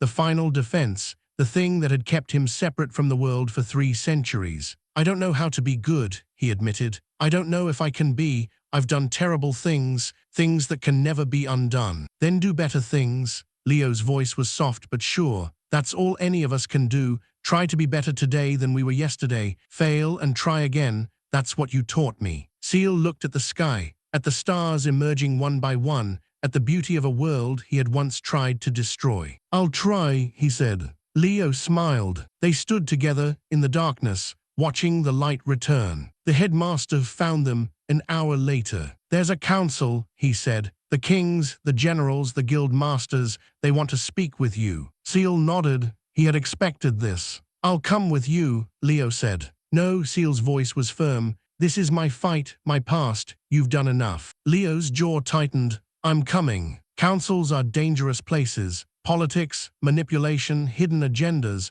You're not ready. Then teach me. Ciel stared at him. You want to learn politics? I want to learn everything you can teach me. Leo's eyes were fierce. You're not getting rid of me that easily. For a long moment, Ciel simply looked at him. Then, slowly, he nodded. All right, but stay close, and don't speak unless I tell you to. Leo grinned. Yes, sir. They walked toward the council together. The council chamber was massive, filled with representatives from every power in the kingdom and beyond. Kings sat on thrones. Generals stood in armor, guild masters watched with calculating eyes, and at the center of it all, an empty space waited for the demon who had saved them. Ciel walked into that space and felt their gazes like physical weight. He didn't flinch. I am Ciel, he said, his voice carrying across the chamber. Some of you know me by another name, Some of you have lost loved ones to my past self. I will not apologize for who I was. Apologies are meaningless in the face of such loss. But I will tell you who I am now. Silence. I am a servant, a teacher, a protector. I am the reason your capital still stands and your people still live. I did not have to help. I chose to, and I will keep choosing to for as long as I am able. A king rose, a large man with a face like carved stone. You expect us to trust you, to welcome you, you who killed our ancestors and burned our cities. No, Ciel met his gaze. I expect nothing, I ask nothing. I simply tell you the truth. What you do with it is your choice. The king stared at him for a long moment. Then, slowly, he sat. Another voice, a woman, old and powerful, the head of the Mage's Guild. The abyss. Can you control it? I can guide it, influence it, but control? Ciel shook his head. The abyss is not a weapon to be wielded. It is a force of nature, like the sea or the sky. It can be respected, understood, negotiated with, but never controlled. And if it rises again, then I will face it again, with whoever stands beside me. The questions continued for hours, some hostile, some curious, some desperate. Ciel answered them all with the same quiet honesty, offering no excuses, no justifications, no promises he couldn't keep. Through it all, Leo stood at his side, silent and steady. When it was over, the council reached no conclusion. They couldn't. The question of what to do with a reformed demon was too complex, too unprecedented, too terrifying to answer quickly. But as Ciel left the chamber, the old woman from the Mage's Guild caught his arm. You have enemies now, she said quietly, more than you can count. Some will try to kill you, some will try to use you, some will try to destroy everything you care about. Ciel nodded. I know. Protect the boy. Her eyes flicked to Leo, then back. He's your greatest weakness and your greatest strength. She released him and walked away. Ciel stood in the corridor, Leo beside him, and thought about her words. She was right. Leo was his weakness, the one person whose death would destroy him. But Leo was also his strength, the reason he had changed, the proof that even the darkest soul could find light. I won't let anything happen to you, Ciel said quietly. Leo looked up at him. I know. They walked out of the palace together, into a world that didn't know what to do with them, into a future that held no guarantees. But they walked together. And that was enough. Chapter 12. A new reign begins. The months that followed were the strangest of Ciel's existence. He remained at the academy, not as a servant, but as something new. An advisor, some called him, a consultant, a living bridge between the human world and the abyss that lurked beyond it. His official title was Special Envoy for Abyssal Affairs, a meaningless string of words that gave him access and authority without defining exactly what he was supposed to do. Leo remained his student. Not officially, the academy couldn't bring itself to acknowledge that the weakest mage was being taught by a demon, but everyone knew. Everyone saw them together, training in the mornings, studying in the afternoons, walking the corridors in the evenings. Everyone understood that Leo Valerius, the failure, the laughingstock, was now the most important student in the academy. His progress accelerated. With Ciel's guidance and the confidence that came from being believed in, Leo's core grew stronger every day. The gold light in his chest was steady now, vibrant, warm. He could cast spells that would have been impossible a year ago, not powerful spells, not flashy ones, but solid, reliable magic that worked when it needed to. The professors stopped mocking him. The students stopped bullying him. He was no longer the weakest. He was no longer a joke. He was simply Leo. And that was enough. The abyss, for its part, remained quiet. The creature that had spoken to Ciel, the heart of the abyss, had retreated into itself, processing the changes its lord had undergone. Occasional pulses of energy still emerged, but they were gentle now, exploratory rather than aggressive. The rift remained sealed. The incursions stopped. Basil. Fragile, tentative, uncertain peace. Ciel visited the rift site regularly, standing at the edge of the scarred ground where reality had torn open. He would close his eyes and reach out with his awareness, touching the abyss, feeling its presence,